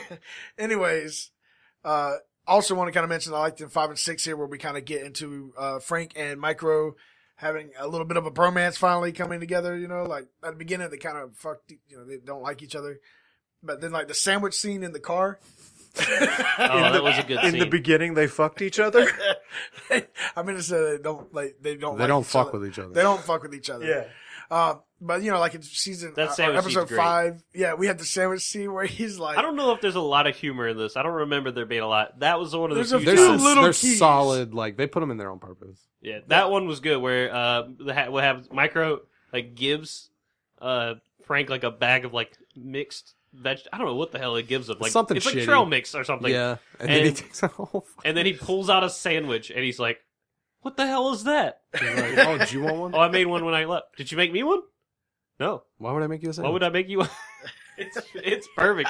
I was so happy when that happened. I was like, What a dick. Yeah, they didn't have a lot of humor in the show, but I like the little ones like that they had, which were It just great. shows that like Micro's really a piece of shit. That's what and, I thought, He yeah. doesn't really think about anyone else ever, and I think that was Except kind of his the point kids. of it. Well, yeah, it's like he cares about his family, and that's the only thing he cares about. Season 6, we get Frank just recovering from the Gunner situation. Season 6, I keep saying that. Episode 6, we get Frank recovering. Curtis is healing him up. And episode 7, from Gunner, I guess we got, I'm not actually 100% how they got this, but they got the, like, general or whatever. Oh, he got it from the smuggling drugs. Okay, yeah. So episode 7, now that he's figured out they were smuggling drugs and they were using Agent Orange and, Yeah, and then he goes to the house. like general or something, like Morty. They got that kinky dinner going on. Yeah, Morty Bennett or something? And we see some fucking crazy kinky. Now, see that shit, that was hilarious. Yeah, Because like that, I feel like is a sex scene that was funny and well done and like made sense in the show and not just weird like side tinny from agreed Donnie. completely. See, like that's how you do it. Because one, technically that was sexual and it was kinky, so it wasn't just like weird, boring vanilla sex. And then it's like legitimately fucking like entertaining and not just like awkward and just skin to pull people through. My issue about that scene, and it's kind of a small one, except not really. At the end of that scene, whenever Frank busts in, she has a radio in her ear and she says, "He's here." Yeah. Now, obviously, she's supposed to be an Anvil agent, which I buy. I don't think she is. No, I don't think she's an Anvil agent. didn't I get think that. she's legitimately they kill just her. the woman that guy like Yeah, but hires. no, and she then, doesn't like- even look panicked. She just says, "He's here." Well, yeah, they know he's coming. They're both I there think- to Why be would set you as bait. read the hooker in on that? But she probably doesn't know who's coming.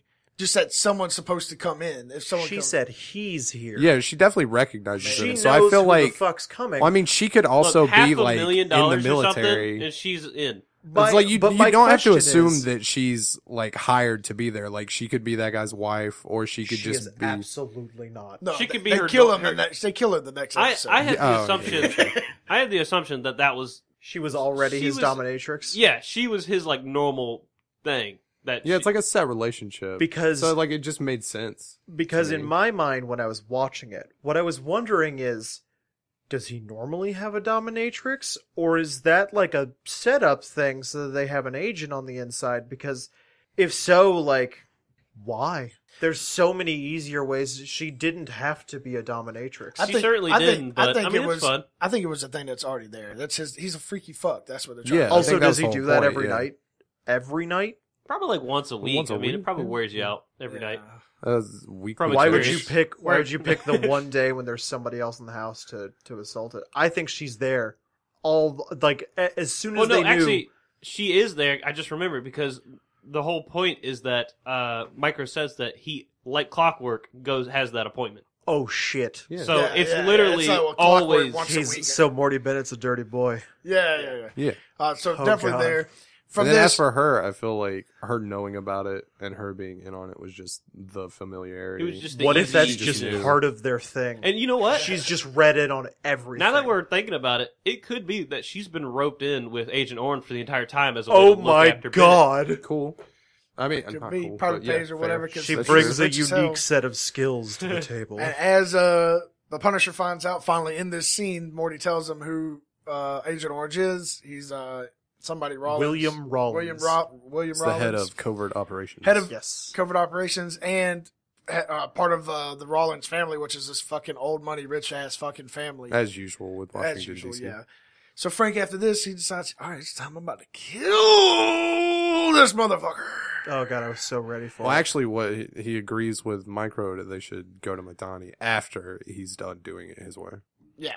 So he goes to kill this bitch because that's Frank Castle, baby. He's coming for him. I totally saw this happening. He was standing in the window. After he blinds him once already. this is episode like 7. Ain't no way this Yeah, is about I to work. thought the That's same thing. definitely going to be whatever, hide whatever glass.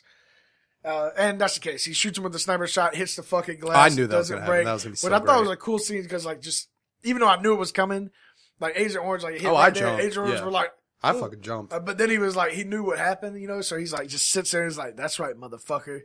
And Frank's like, yeah, I see you, motherfucker, too. Okay, you got away with this one. He's like, pops a couple more rounds, like, but don't worry, these rounds coming for you, bitch. So, And then those lights cut on, and it's like, oh fuck. yeah, then he was like, "Fuck, I gotta get the fuck out of here." I thought it would have been funny if he kept trying to like shoot the same exact spot. That would have been cool. That would have been cool. Like maybe he just kept shooting at it, and Adrian was like, "What And the the fuck cracks is he doing?" just keep getting And they bigger keep and getting bigger bigger. until finally he just that would runs actually away. been really cool. And then he just like walks away from it or something, to be like, "Yeah, I don't care. You can do that." That would have been a really cool way to show that Frank is motivated or something. But Frank, he just pieces out immediately. And skills. And skilled. Yeah, like he understands He's a sniper. that he's marksman. Yeah. So we get that. Go into the next episode, episode 8. We haven't talked too much about it, but this is where we can kind of get into it a little bit.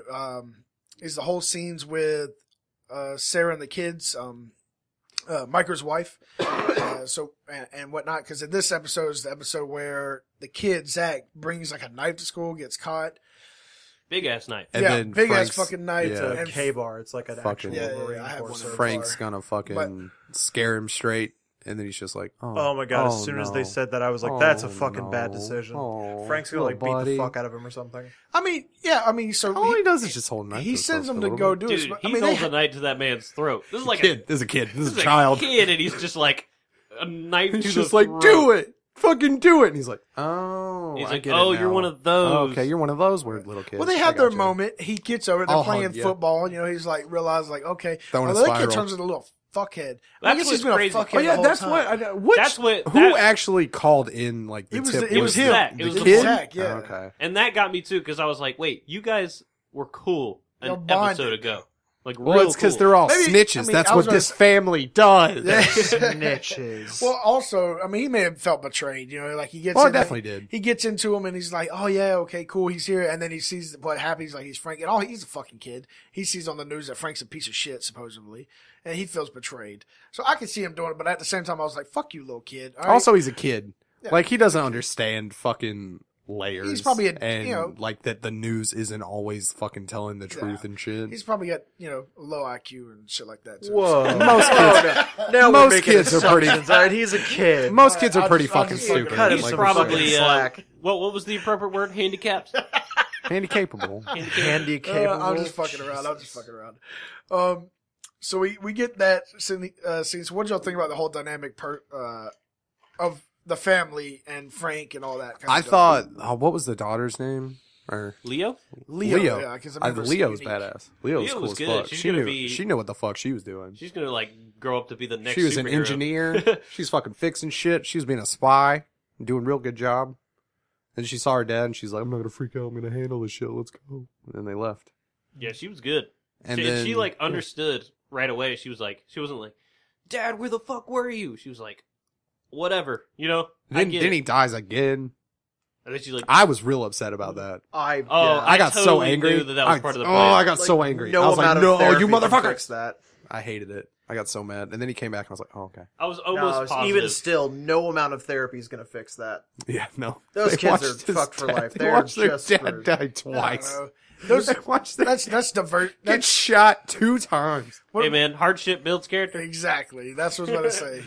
You know, Tell that to Lewis. You guys seen that Key and Peele skit where he has he's like, "You've always had to deal with adversity," and it's like a cousin of his or something. It's a friend of his named Adversity who's just like takes his water, like spills it on the ground. Fuck you. no, I mean, but there is So something good. to be said for you. You see this in life. A lot of really successful people have had to struggle with some sort of adversity in their life. So maybe the kids will turn out all right.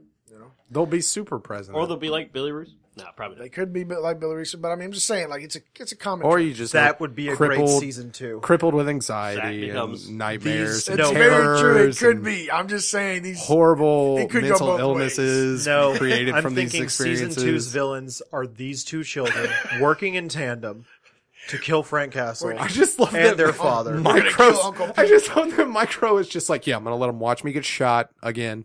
It has to happen. Except this time it's going to It be right has in to front of happen. them, and it's going to look like my chest exploded. Yeah, don't tell him though. It needs to be believable. Yeah, don't tell them. Don't tell them after the fact where it doesn't even matter. Yeah, don't That's what let blew the- me away. Let me just show back up. Let me just pop right back in. Like- Everything will be fine. As soon as you get into the van, I see where y'all are coming Don't from, tell this, them. but you also got to think it's either this or his whole family dies. So No, Is no, it? Not necessarily. Is it? I mean, Is it it kinda really is. though? They could have gotten in the car and been like, "Oh, by the way, he's alive." That we're is we're what gonna they get did. back What do you later. mean? No, No, it they isn't. didn't. They did not know They that he did was not know. alive No, they until didn't he know walked until back he through showed that up. door. She said that they told that once they got in the car, she told them. No, that is not yes, true. it is true. I don't remember that at all. I remember I don't it. believe her. I think she's I a watched lying it the bitch. most recently. You were misremembering I'm that. not sir. I finished it. misremembering. No, because I yesterday. would not have been that mad about it. finished I would it have noticed yesterday, that Josh. specifically because I would have been paying attention. Because I I'm was like, telling you, what the she fuck just said that happened? at some point where she said, "What?"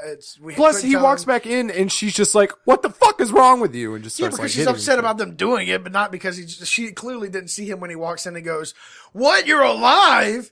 No, That I would be felt what like you that would was say. like, that was She does do it. She does it with her face. She's like, Yeah, Yeah, it's a real that you were a live face.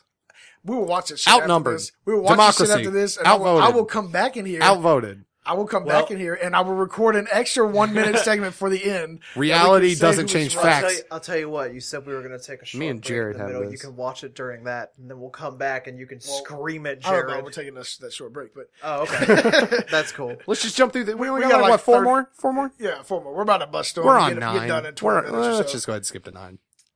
Yeah, so that's where I'm at, 9. So 9 really gets back into Lewis's situation. Lewis is now, we were talking about earlier, he starts doing his bombing thing. He beats the shit out of Curtis with his own foot. oh, that's rough. That I part- fucking love that scene. God. I knew it was Curtis coming. was I knew it whipping was his I coming knew ass. it was because- coming, but I was just like, don't do it. It was Yeah. so well foreshadowed because the Yeah. entire time Lewis is trying to grab the leg, and Curtis is like, "Get the fuck off of my leg!" Yeah, he keeps like Curtis is, kicking it beating and his kicking ass, it. and then he gets the leg off him. And he's like, I love like after like Frank rescues, he's like, he beat me with my own leg. Well, it also shows that Curtis is kind of like aware that people are gonna do that. Yeah, you're right. He's thought about Just it. He's like, all right, "People are don't let him gonna kick grab my leg. I thought it was one thing I will say also about that. I love the scene. I was pretty terrified that he actually killed Curtis right there though, because he was Oh, beating yeah. the fuck out of him. Oh, in yeah, that, he's like beating once the you shit hit out him of down, him. like Curtis is out, and he's just he's like it's that scene you always see in movies where they just go over the top, and it's like okay, he's It's like dead. Curtis goes out, and then like 4 more hits. Yeah, right. Oh, Like, man. come on, that's some unnecessary shit. The hell. So, Then what is it? Front to enemy. what happened? The claymores. The claymores. The claymore setups. Oh, That's yeah. another thing. Is like he only uses those like that one time, right? Also, where'd he get all those fucking claymores? That I mean, will I'm give sure him. he can't knows buy guys. those. I mean, I'm He sure, but he probably knows knows people. guys. He can get shit. At that Knows point, people. He's mean- a veteran, not a hardened My point criminal. exactly. also he could have just like smuggled him back on his own. Like that shit happens. Why would he have done that? Why not? What do you mean, why not? It's He might have super just wanted them. illegal. Let me ask you this: why the fuck does he still have guns? Like the entire time when he almost shoots It's a his dad, goddamn Second Amendment. That's Yeah, his he's a right, Second when, Jared. Amendment. when he but when Actually he has shoots guns. when he almost shoots his dad, why did his dad not be like, well, maybe don't sleep with a gun next to you? Oh, first of all, Because his like, dad's terrified of him. Well, his dad's not terrified. He has like the best dad ever. That's one of the things that bothered me the most. That's He has true. such I a actually good love dad. that dad. scene when he almost Such shot a him and his good dad just dad. came down and was Yeah, like, his yo, dad like son. did everything perfectly, and that whole thing, like letting him like try to get things out, and he's just like, I don't know what to do. I need help, which is a main thing that a lot of people also don't do. Like Lewis's dad in this whole series is like amazing, Yeah, and honestly, that character probably needed a bit more screen time. I can It's agree true. with that. He even has the whole Muhammad, the Ali fight. You know what I mean? Where Oh he's yeah, like, he's watching where he's it. like, It's like you that's know, the his thing that Ali does is he switches up his fight. The other guy refuses to do it, and that's why he loses. Maybe that's what you need to do. You need to switch up your tactics open here. yourself up. You need to open yourself up or whatever. And then it's basically Lewis like ignoring And him, Lewis just and ignores like that kind of amazing being advice. spiteful and like going about, and Quick- like that also Quick shows side like his note, down his spiral. father might actually could get more time because I saw something that was saying that his father was named after a character in the comics Well, that becomes like another villain or something. So I could can actually, see that. could actually become I That could see would be that. an interesting villain. yeah. For the but Punisher, I don't know yeah. if that's gonna happen. But so yeah, that kind of ties in really good with this episode. This is the one where we get to talk about gun control. So we were just talking about why does he have a gun in the first place? Which a lot of gun control, you shouldn't let people with mental issues and people like that with gun control. So they do the gun control talk, which I like. We talked about that a little bit earlier. She's on air with, I think it's the Senator Stan Ori or something. Yeah, it's some radio show with some like douchebag. Yeah, And he's I- like, "Oh, we got a terrorist on the phone. I'm Yeah, not he's going to like, get "Oh, too shit, political. we in got this but shit. yeah, you know, This shit's about to pop off." Oh god, that was so typical weird. politician says one thing means another kind of thing.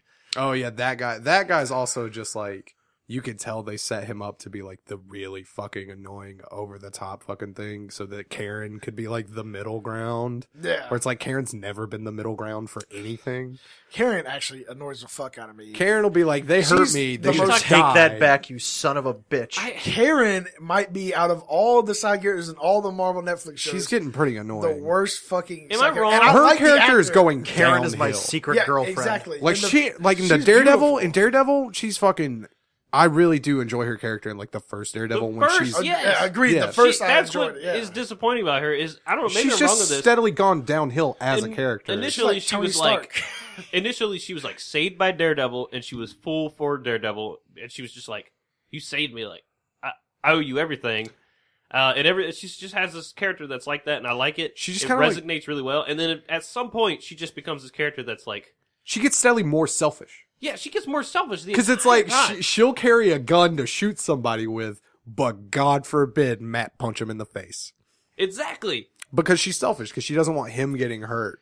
Yeah. And so, I mean, we're going to Daredevil. Well, yeah, I mean, but yeah, fucking- just for the quick. it's the little same bit. thing with like Punisher. Yeah. She's like, she'll carry a gun to shoot somebody, but Frank hunting down like a literal murderer and killing them, stopping them from hurting other people is a bad thing. She's also Jesus. not near as Haters. critical of Frank as she is of Matt. She fucking goes hard on Daredevil, like towards, or at least in the Defender. She was like, She's like, fuck you if you Fuck put that you back if you do on. this. I'm never Yeah. speaking to you again. And again, in first season, obviously Karen Page is from although the actress from True Blood. I love her in that too. So it's not an actress. I think she's beautiful. She does a good job. But in this show, like we said, from first season to where we are now, like she just goes so far. She just becomes that stereotypical caricature where it's like she's the one that disagrees with what you're doing. Yeah, but in an annoying ass fucking way.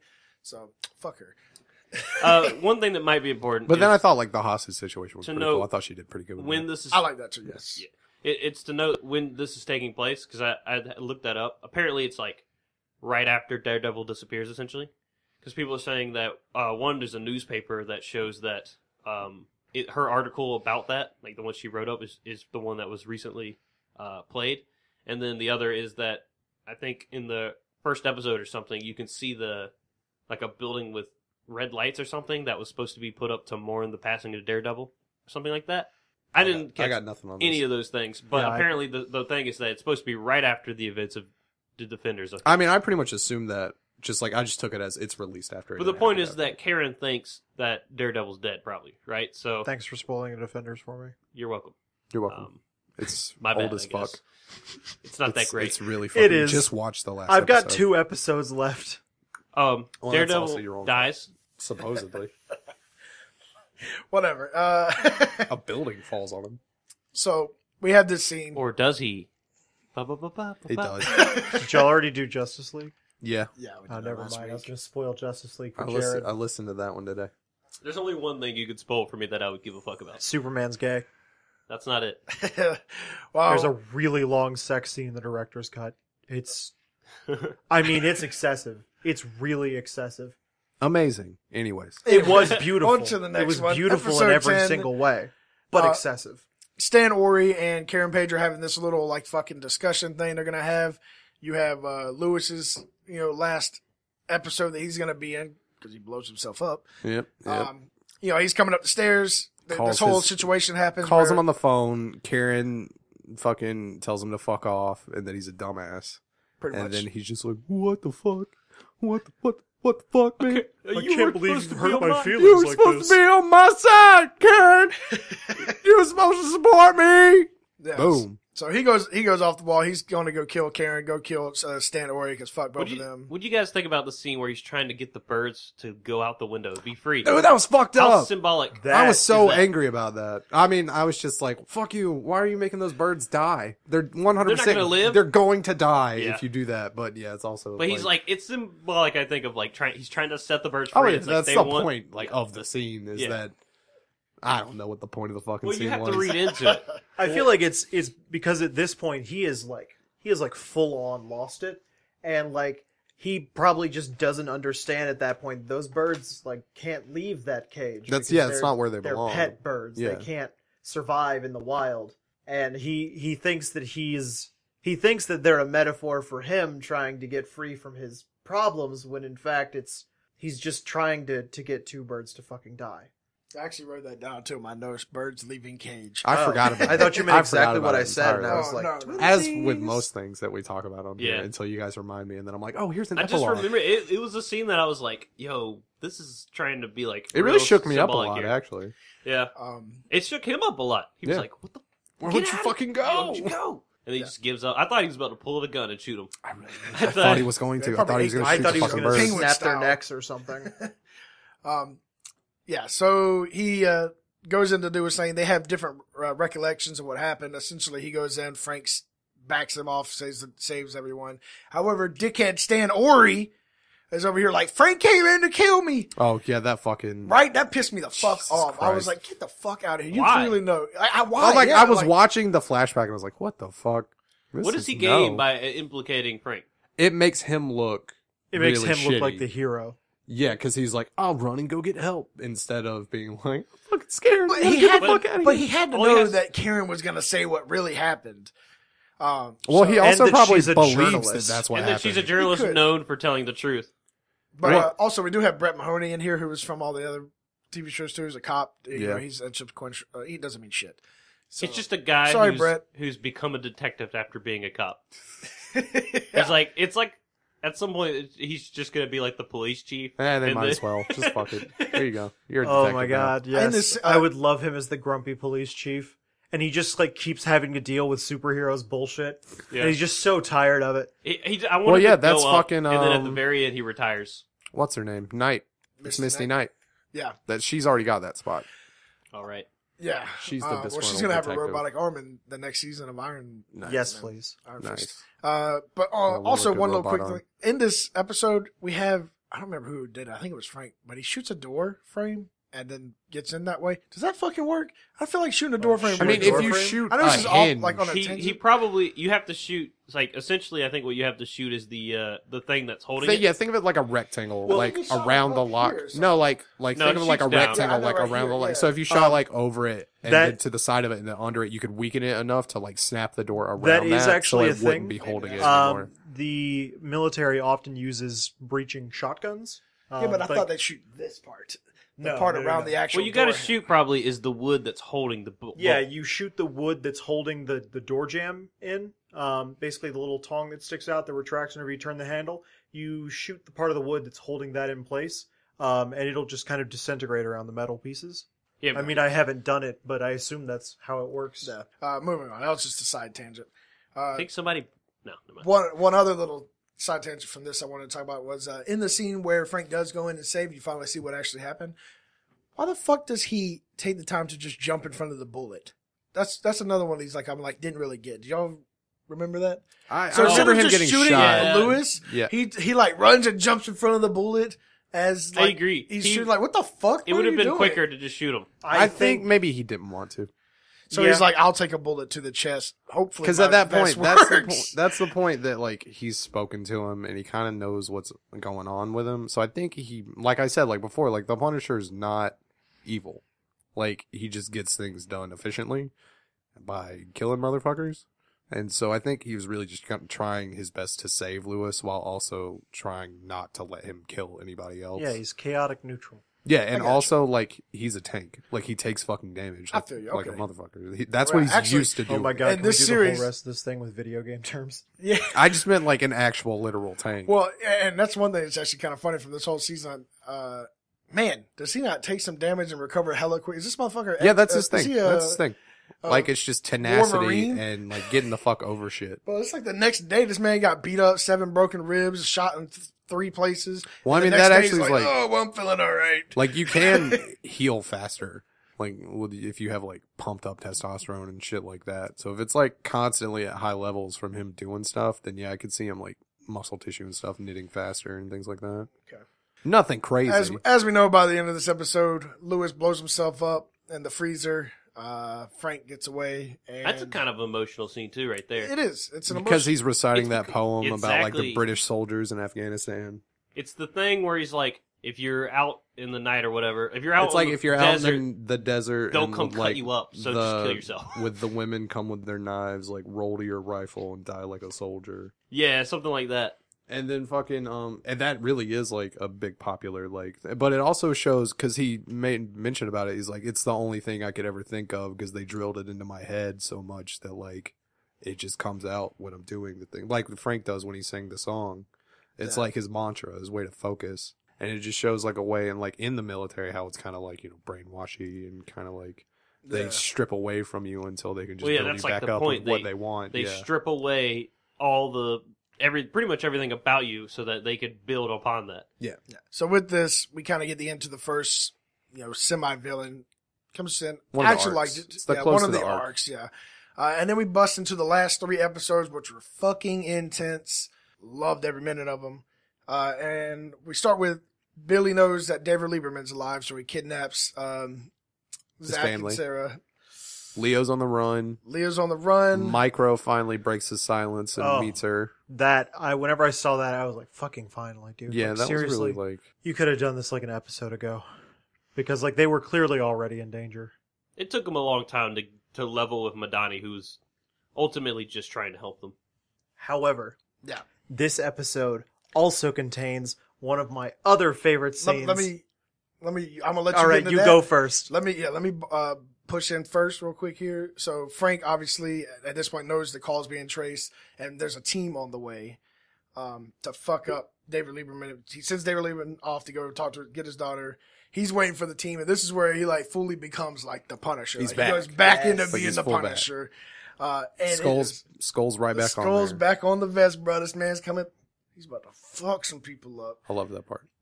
This is when we get into like the real John Wick shit. Yeah, that's exactly what I was about to say. Was before Ryland gets into what he wants to talk about violence-wise, I just want to talk about the fact that I love how they incorporate that John Wick style of fighting and Close combat. close combat, bullet combat kind of scenario. So that's my little take on that part right there. Was fucking awesome.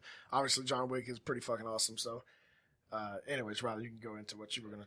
So, I also wanted to talk about how the action choreography was really clean.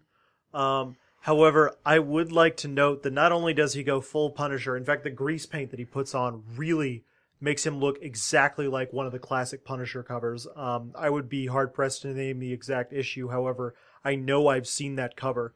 And if you Google the Punisher, it'll probably come up on the first page of image results, where he finally rises into the light and you can see the skull on his chest and the lighting hits him exactly right. And he looks exactly like what I imagine the Punisher looks like if you just say to me, picture the Punisher, even prior to this show. And then he goes full Home Alone. And I love anything where somebody does a Home Alone.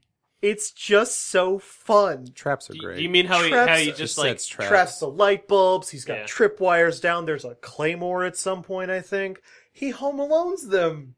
I love it. And then immediately after that, we do have this really clean style of action choreography. I actually don't quite agree with the comparison to John Wick, if only because John Wick's style is inherently linked to Keanu Reeves' own background, which is heavily influenced by an extensive martial arts background that began during the filming of The Matrix and has continued for his entire life up until this point. He's actually a very serious martial artist, and he's very good. That's not to say that I'm spacing on the actor's name right now.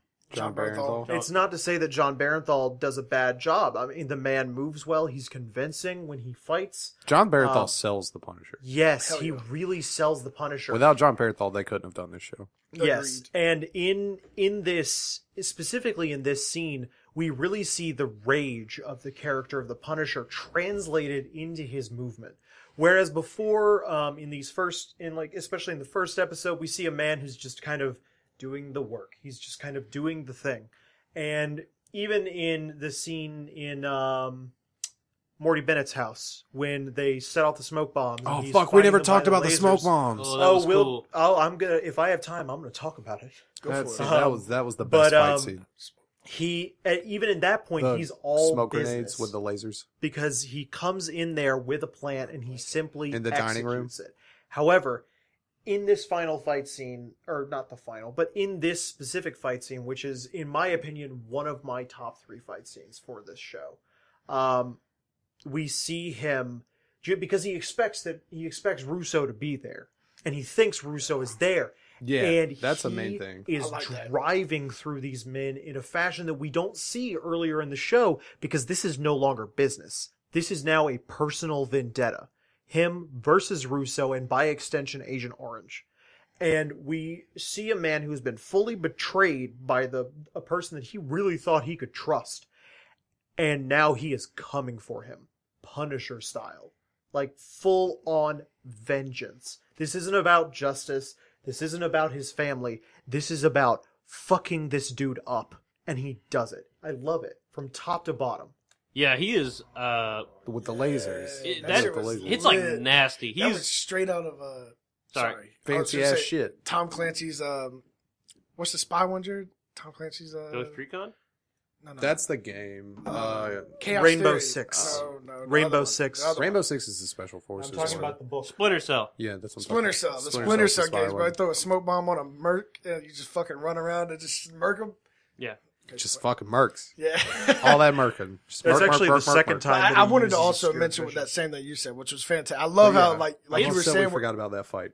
That's my favorite fight in the series. The one where they use the smoke bombs. The we'll smoke bomb that, one is the cool. lasers. We'll go on that just one second, but I just want to agree completely with you on the anger he felt. Like the whole time he was like, Russo! Oh, yeah. He was like going off, bro. Like, he was like, I'm fucking coming for you. What he does to that last guy when he like puts him up against Doesn't the he fence. make him and he, beg like, for his fucking life? I don't Well, remember. no, there's the guy who's like, I'm going to question you. And he's like, I don't know anything. He's like, fair enough. Yeah, he's And like, he fair just enough. shoots Kills him. it. This is also He's the like scene where he has going the to torture. sawed-off shotgun or whatever, and he like shoots two people point blank in the face, and they don't turn the camera. It's not like you see what he's gonna do, and then the camera's cut. That's what I'm talking shows about. They some don't shit. shy away from it. Yeah, and you see him just point, boom, blast in the fucking face. So super Well, fantastic. What he does to that last guy is brutal. He like pushes him against a fence after just destroying him, and then like cuts He fucking his leg so that wow, his, what do like- you call it? What do you call It's that? like cutting a hamstring. He hamstrings Yeah, him. he Yeah. hamstrings him. And the guy is just crawling, which is dumb. He should just pretend dead. Because he thinks possum out. he's Russo at that point, doesn't he? Yeah, Yeah, he he believes thinks the he's last guy. Russo, I Because he's the think. last guy. But then he's like, this isn't Russo, so he like walks around. He's like, where the fuck are you, Russo? And then when he comes back to him, and I think that's the guy who's the fair enough guy. Yeah. But that is like just the idea this guy has crippled him to the point where he's just crawling in his own blood. Yeah. It's so brutal. Yeah, you don't come back from that. Yeah, it's horrifying. We can also talk You're about the not smoke going scene to now walk if you want for a to. good while. What are we talking about? You want to talk about the smoke scene? Oh, Oh, yes, yeah, please. that fight was Please, so God, good. yes. I love that fight I mean, so much. the smoke scene wasn't like that crazy. It was fairly small. It was just really cool. He pops in there and then he's like, "I know you're coming," so he drops some Pulls the smoke fucking bombs. mask down, and then he's just like, I'm just going to wait. I'm just gonna wait. I'm gonna fade into the mist. I'm gonna take out everybody. I'm going to be a fucking ghost. What he does with the gun, where he points it at Russo, well, I guess he doesn't know where Russo is, but he points it sort of where he thinks Russo is, and then he just walks away so that Russo will give away his position.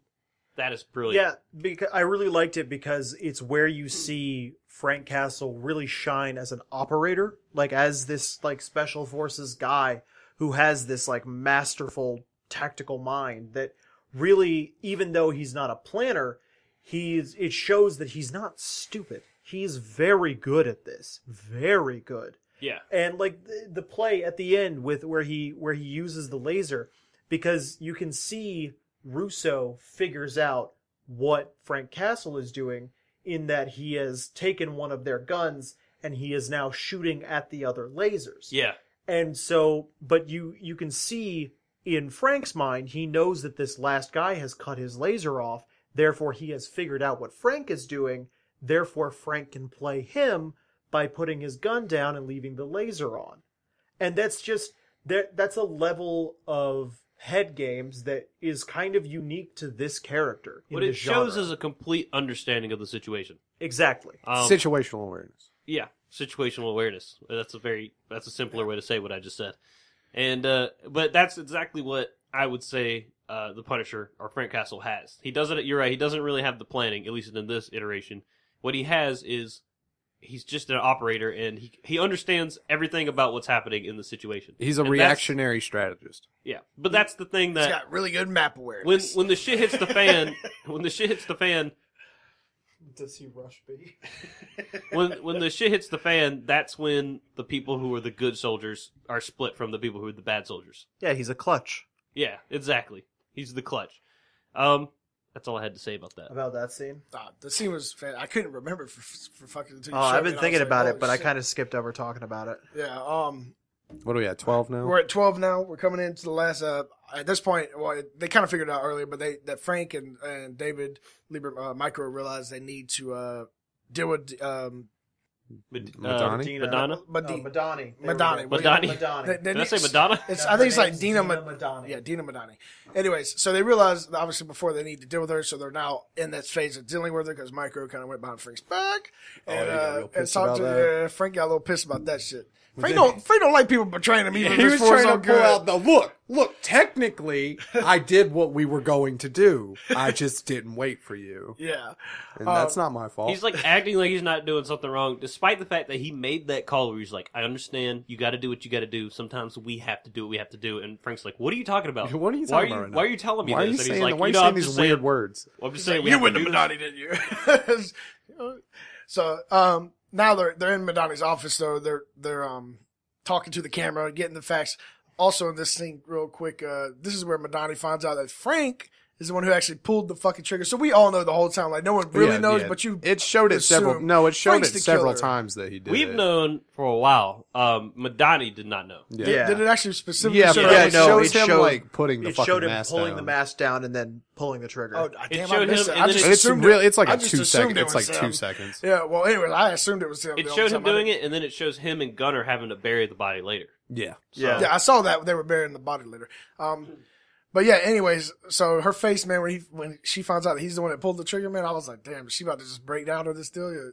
See, that's what made me feel like she had like something extra for this guy. Like, it's like that scene right there where she realizes Frank was obviously just following orders. He didn't know shit. It's like she has this overly abundance like of hate. Right then, that scene you see in her eyes, she has like this crazy fucking hate for Frank for that split second. It's like, you know the deal. You know what happened. You know what's going on. Why do you like? It's kind of the thing where I don't. Because it makes get- it real. That's what I was about to say. I actually thought that was really good because she does that, but she doesn't hold it against Frank, which shows to me that She's a human. understanding the situation more and more. Yeah. She's I mean, I guess human true. because that's a betrayal. It's an immediate betrayal. The person that she's been basically building up in her mind as And trusting and trusting as the guy who's not the shitty one of the group, as the main one she's been as after. the main one, yeah, and she goes like, "Oh, you betrayed me" in that situation is what her immediate feeling is. But then she works through it and she doesn't blame him for the rest of the series. Yeah, it had that same vibe Which to I like like. Civil War, where Tony finds out that he took him, but he was mind controlled, and it's like, why are you so mad? He was, he was mind controlled. Yeah. Like that part also bugged me too. Like for me, I don't know, it wouldn't. bother me. But the reason the Madani one works for me is because it's only that split second. Yeah, I agree with you. Okay. Moving on to the next part, we also found out in this episode Billy knew that Billy didn't take part in killing Frank's family, but he knew about it. And he didn't stop it. He didn't stop it, so Frank. After again spending days with them and Yeah. hanging out with them and being a creepy uncle with them. They also reveal that he was there on the day of the shooting and he left right beforehand. Yeah, so that's there. Here again, we kind of alluded to this earlier. So Frank and Micro are trading themselves for the two, for Sarah and Zach. And then shit goes down. Micro pretends to get shot. and Frank gets taken. I literally wrote Micro fake dies again. LOL. Like an asshole. Right, like an asshole. And then this. You should have walked into the thing and went, "Gotcha." That would have been great. Hey, I'm back. It's your favorite prankster. So Frank gets taken though. They don't have, so they need Frank to unlock the system. So I had one thing ahead, go about the scene where he gets shot. I really liked one specific thing. I don't have like a big speech about this, but you see Russo using a Barrett 50 cal rifle, which you see in like a lot of action movies. And in every action movie, it's just portrayed as like, this is the serious sniper rifle, which is not actually what a Barrett 50 cal is for. A Barrett 50 caliber rifle is made to shoot out the engine block of a car. That's what it's designed for. It's what a 50 cal round is supposed to do. And that's what Billy Russo uses it for. He uses it to stop the vans from pursuing, or stop the government trucks from pursuing the cars by shooting out the bulletproof tires and then shooting the engine block of the car. And to see that gun used the way it's intended in a TV show is fantastic. They really took their time with this. I'm guessing they had military consultants on it because it sure as hell looks like they did. And it's nice that they really listened to them on a lot of things. I'm sure they did. Oh, I agree, because a lot of times, they have Foolish. those consultants, but they don't listen to them. So I agree with you on that one completely. Frank gets taken. Obviously, they're beating the shit. Agent Orange, little dick ass, Just punching the fuck out of him. Agent Orange got a little dick. Okay, but this is what. Oh we my figure God, out here. yes. And he's mad because Frank showed him that he had a little dick. So, Yes. Agent Orange pissed. He's like, "Fuck you, Frank! I'm gonna fucking kill you because you made fun of my little dick." And I love how in this scene it was really fucking weird, but unique at the same time. And so he's getting the shit beat out of him, but as he's getting the shit fucking kicked out of him, they weave in this sex scene with his wife. Oh yeah, While this is that happening. was really fucking weird. It was weird, but I didn't really like that liked at all. I understood felt it. super uncomfortable. I with don't that. know. I think that I was trying to figure out what the fuck that was supposed to mean. Well, it's Because like I him think it's- like blacking out. Well, I think it's supposed to be like for Frank, the intense, like the intensity of combat or the intensity of chore, like just the intensity of being in that situation is the same to him as sex. I could see that. Like he equates it. I have a different view on it. Whenever you're being tortured, once again, if movies and TV are to be believed, the primary technique is to shut down your active mind and occupy it with something else. In this case, a memory. And the way that I saw it, it's like the scene is replaying, but it's not like whenever he has his dreams about his wife. Because this isn't one we've seen before. This isn't a repetitive nightmare. This is him, at least to my point of view, burning the last memory of his wife because he has made this decision, as we see at the end of that, to let that go and be the Punisher, not for his wife, not for his kids, but because it's what he needs to do. Because at the end of the day, it is the right thing to do. Because no one else could have stopped this. There's no other superhero in the Marvel TV universe that we're being shown that would have had the unique combination of skills necessary to do what he did in this instance. The Punisher is exactly the hero that New York needed. As fucked up as that is, because he is a violent murderer, it's the truth. And you're watching him make this decision, and in doing so, he is using the last happy memory that he has of his family, like the last vivid happy memory he has of his wife, and using it as a kind of shield against this torture, against this actual CIA grade torture. And I think it's really powerful. That's a pretty good, yeah. Yeah, I like that I was part really about it. trying to make up my mind, like trying to figure out what it was trying to tell me. Well, 'Cause it the wasn't sex obvious, was but- weird, but him using the memory of his wife isn't necessarily. That's out, a good, yeah, that's a like, good kind of thing. idea. But like the fact when like he's coming back and he's like, "No, I gotta go back." Like that's the part where I see where it's him just going like, like this is what I do. Yeah. So like I might as well just go back and keep doing it.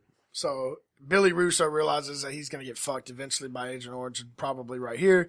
So he, in the moment, develops his little plan to let Frank get out so he can fuck up Agent Orange.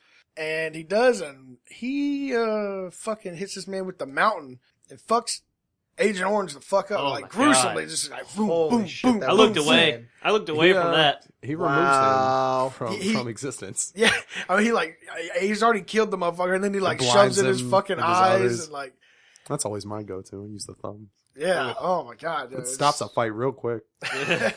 It's gruesome as fuck. But you know, he's doing his thing.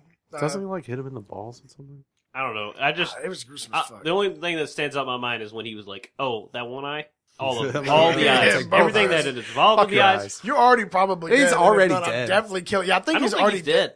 At this I point, think I don't know, remember him man. screaming. He does scream whenever he Oh, pushes yeah, his eyes out. He's certainly. I think he dies from that. Yeah, I Because think he's that's kicking what his feet kills and him. shit, and yeah, then he stops kicking. Either his way, feet. it was crazy. It was gruesome, just like that scene from Game of Thrones with the mountain. I was like, Oh, oh yeah. god. Oh yeah. So Yeah. I don't know if We this don't is need as to gruesome go. as Then that. Billy like runs off, Billy runs off, escapes. sets That's up the end his of, little bullshit. yeah. So we have the last. So that's that's 12. We have the last episode that's set up with Billy Russo. This is my favorite episode. and it's kind of Marvel does this kind of thing with all their kind of their shows where they kind of use this last episode to like Everybody they comes do in. the Motherfucking showdown. well, yeah, they do the kind of similar thing that HBO does, where they had the 12th episode as the big kill and final villain, and then the last episode is more of like a setup for next season kind of episode. And so they do that same thing here. Billy Russo has now escaped. We were talking about earlier. He's getting the fuck out of Dodge because everyone now knows he is what he is. He's shit. And he's fucking headshotting everybody with snipers and Oh, God. fucking all sorts of shit. But Donnie's coming after his ass, and him and Frank have their showdown. I actually disagree with you on one thing, that Rollins was supposed to be the final boss of this, because I don't think that Rollins is Frank's equal. I think that Rollins is the bad guy, absolutely, but he's not Frank's equal. Like you knew going into that room, Frank Castle was gonna fucking murder that dude. Absolutely, like it was going to happen, and not just because it's the Punisher TV show, but because like at the end of the day, like William Rollins is an old man. Frank Castle already fucked that dude up real hard before, and he could absolutely it was just a matter of when is he going to get his hands free and just fucking kill this dude. And on the other hand, Billy Russo, throughout the series, whenever they show him operate, they show him as kind of like not Frank's polar opposite, because he is also an operator, but that he is someone who is both an operator and a tactician. He is a man who has the kind of smarts necessary to make these kind of plans. The one who ostensibly came up with the plan to trap the Punisher whenever he went for Morty Bennett. Yeah. Well, yeah, he does that, and he's obviously also kind of on the same level or close to the same level as Frank in terms Exactly. But it's map also like the awareness, as majority we of were his talking about plans earlier. fail. Yeah. Well, it's because he's going against Well, Frank. he's not yeah, perfect. that's the but, point. I mean, It's like he's the learned fucking experienced, like you said, like tactician who Yeah. goes things like by the book and tries to trick people. And then Frank's like instincts, Yeah. and he's an animal, he- and he just Russo goes doesn't in have and the just same rips the instincts. fucking plan apart. And yeah, it's like his instincts to run. Yeah. His instincts to be a coward.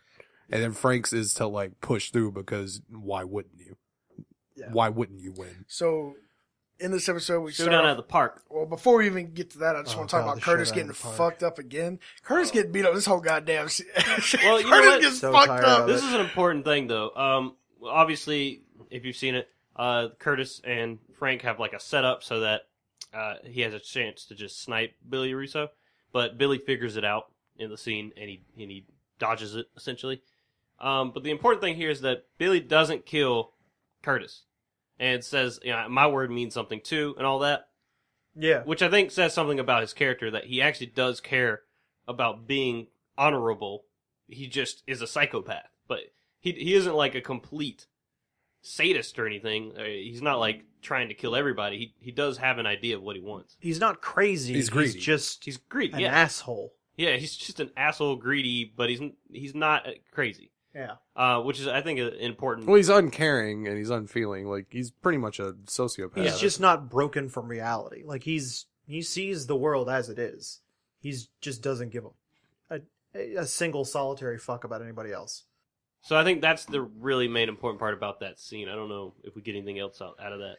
He only does things for personal gain. Yeah, and I don't think we do. I just wanted to mention Curtis getting fucked up again. This motherfucker Every time. he's getting fucked up all over the place. I also really liked as Billy Russo was leaving the Anvil headquarters and like the agents are breaking in, and Billy Russo's like not even ruffled by this. He just puts the silencer on his pistol. And He's just already- starts yeah. popping dudes. He's gone through this in his head 500 times before this. Yeah. Like, Yeah, he's completely ready for this it. is normal. This is And like this I is said, part he of the does- plan. He does not miss a shot.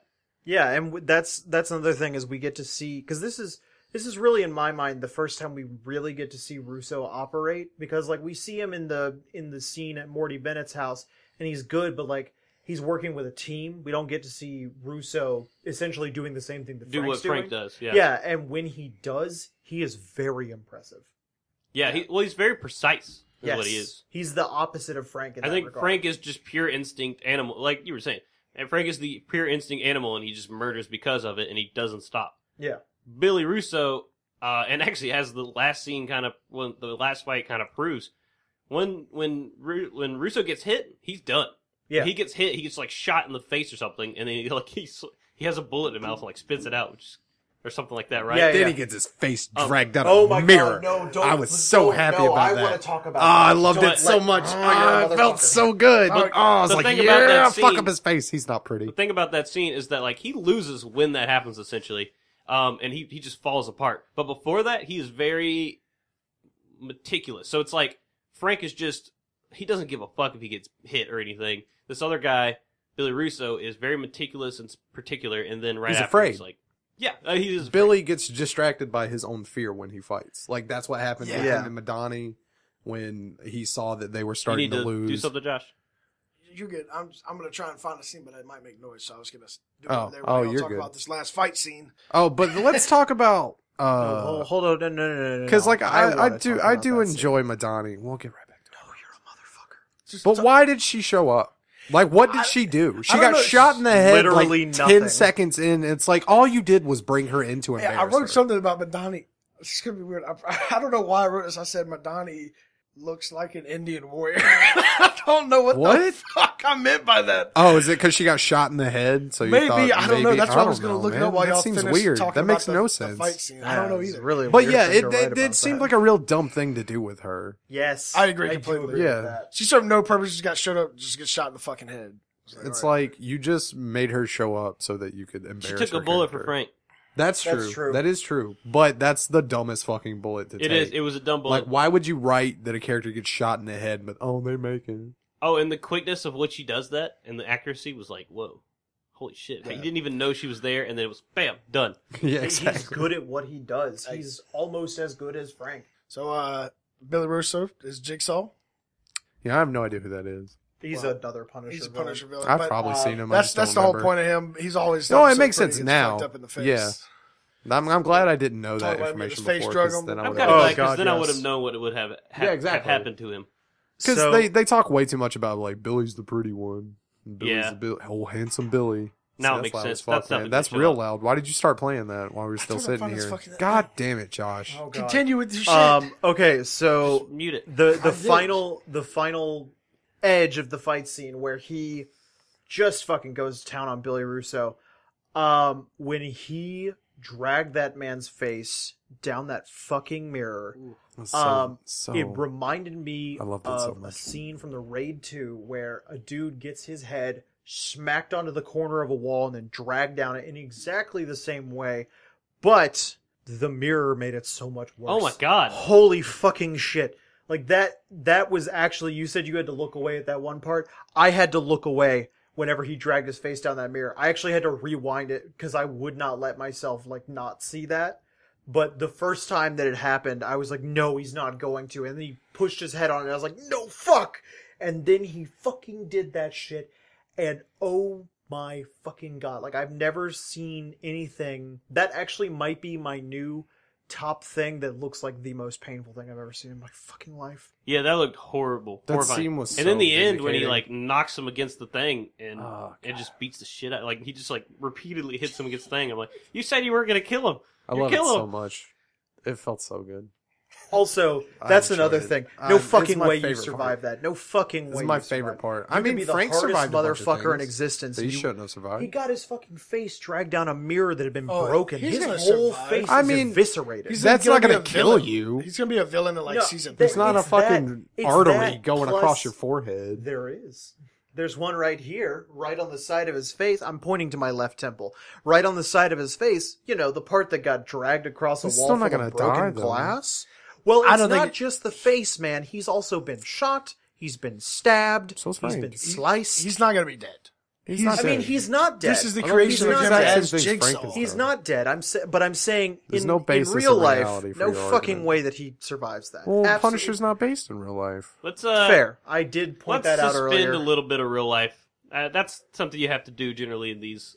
Yes, I did point that out earlier. Okay. And I am a hypocrite. Yeah. So, anyways, overall, we obviously all really Did you watch enjoyed. it again just now? That's what I. Oh, fucking. That's dumb. I don't That know why I doesn't make wrote that. sense. got, That like, note black makes eyes no or something? sense.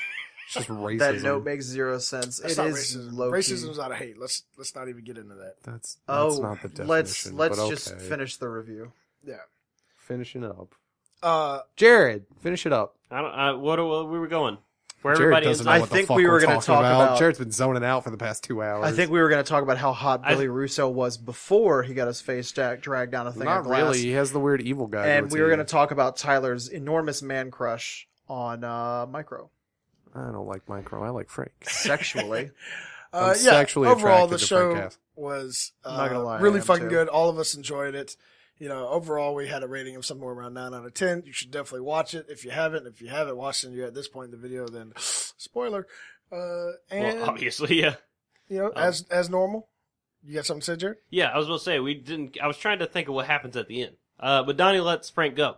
Oh yeah, Madani gives Frank a free pass, changes his name to Pete Castiglione, which is one of his With the help of the CIA. with the help Yeah, of the CIA, which and the is one of CIA his- does it as a way of basically buying his silence. Yeah.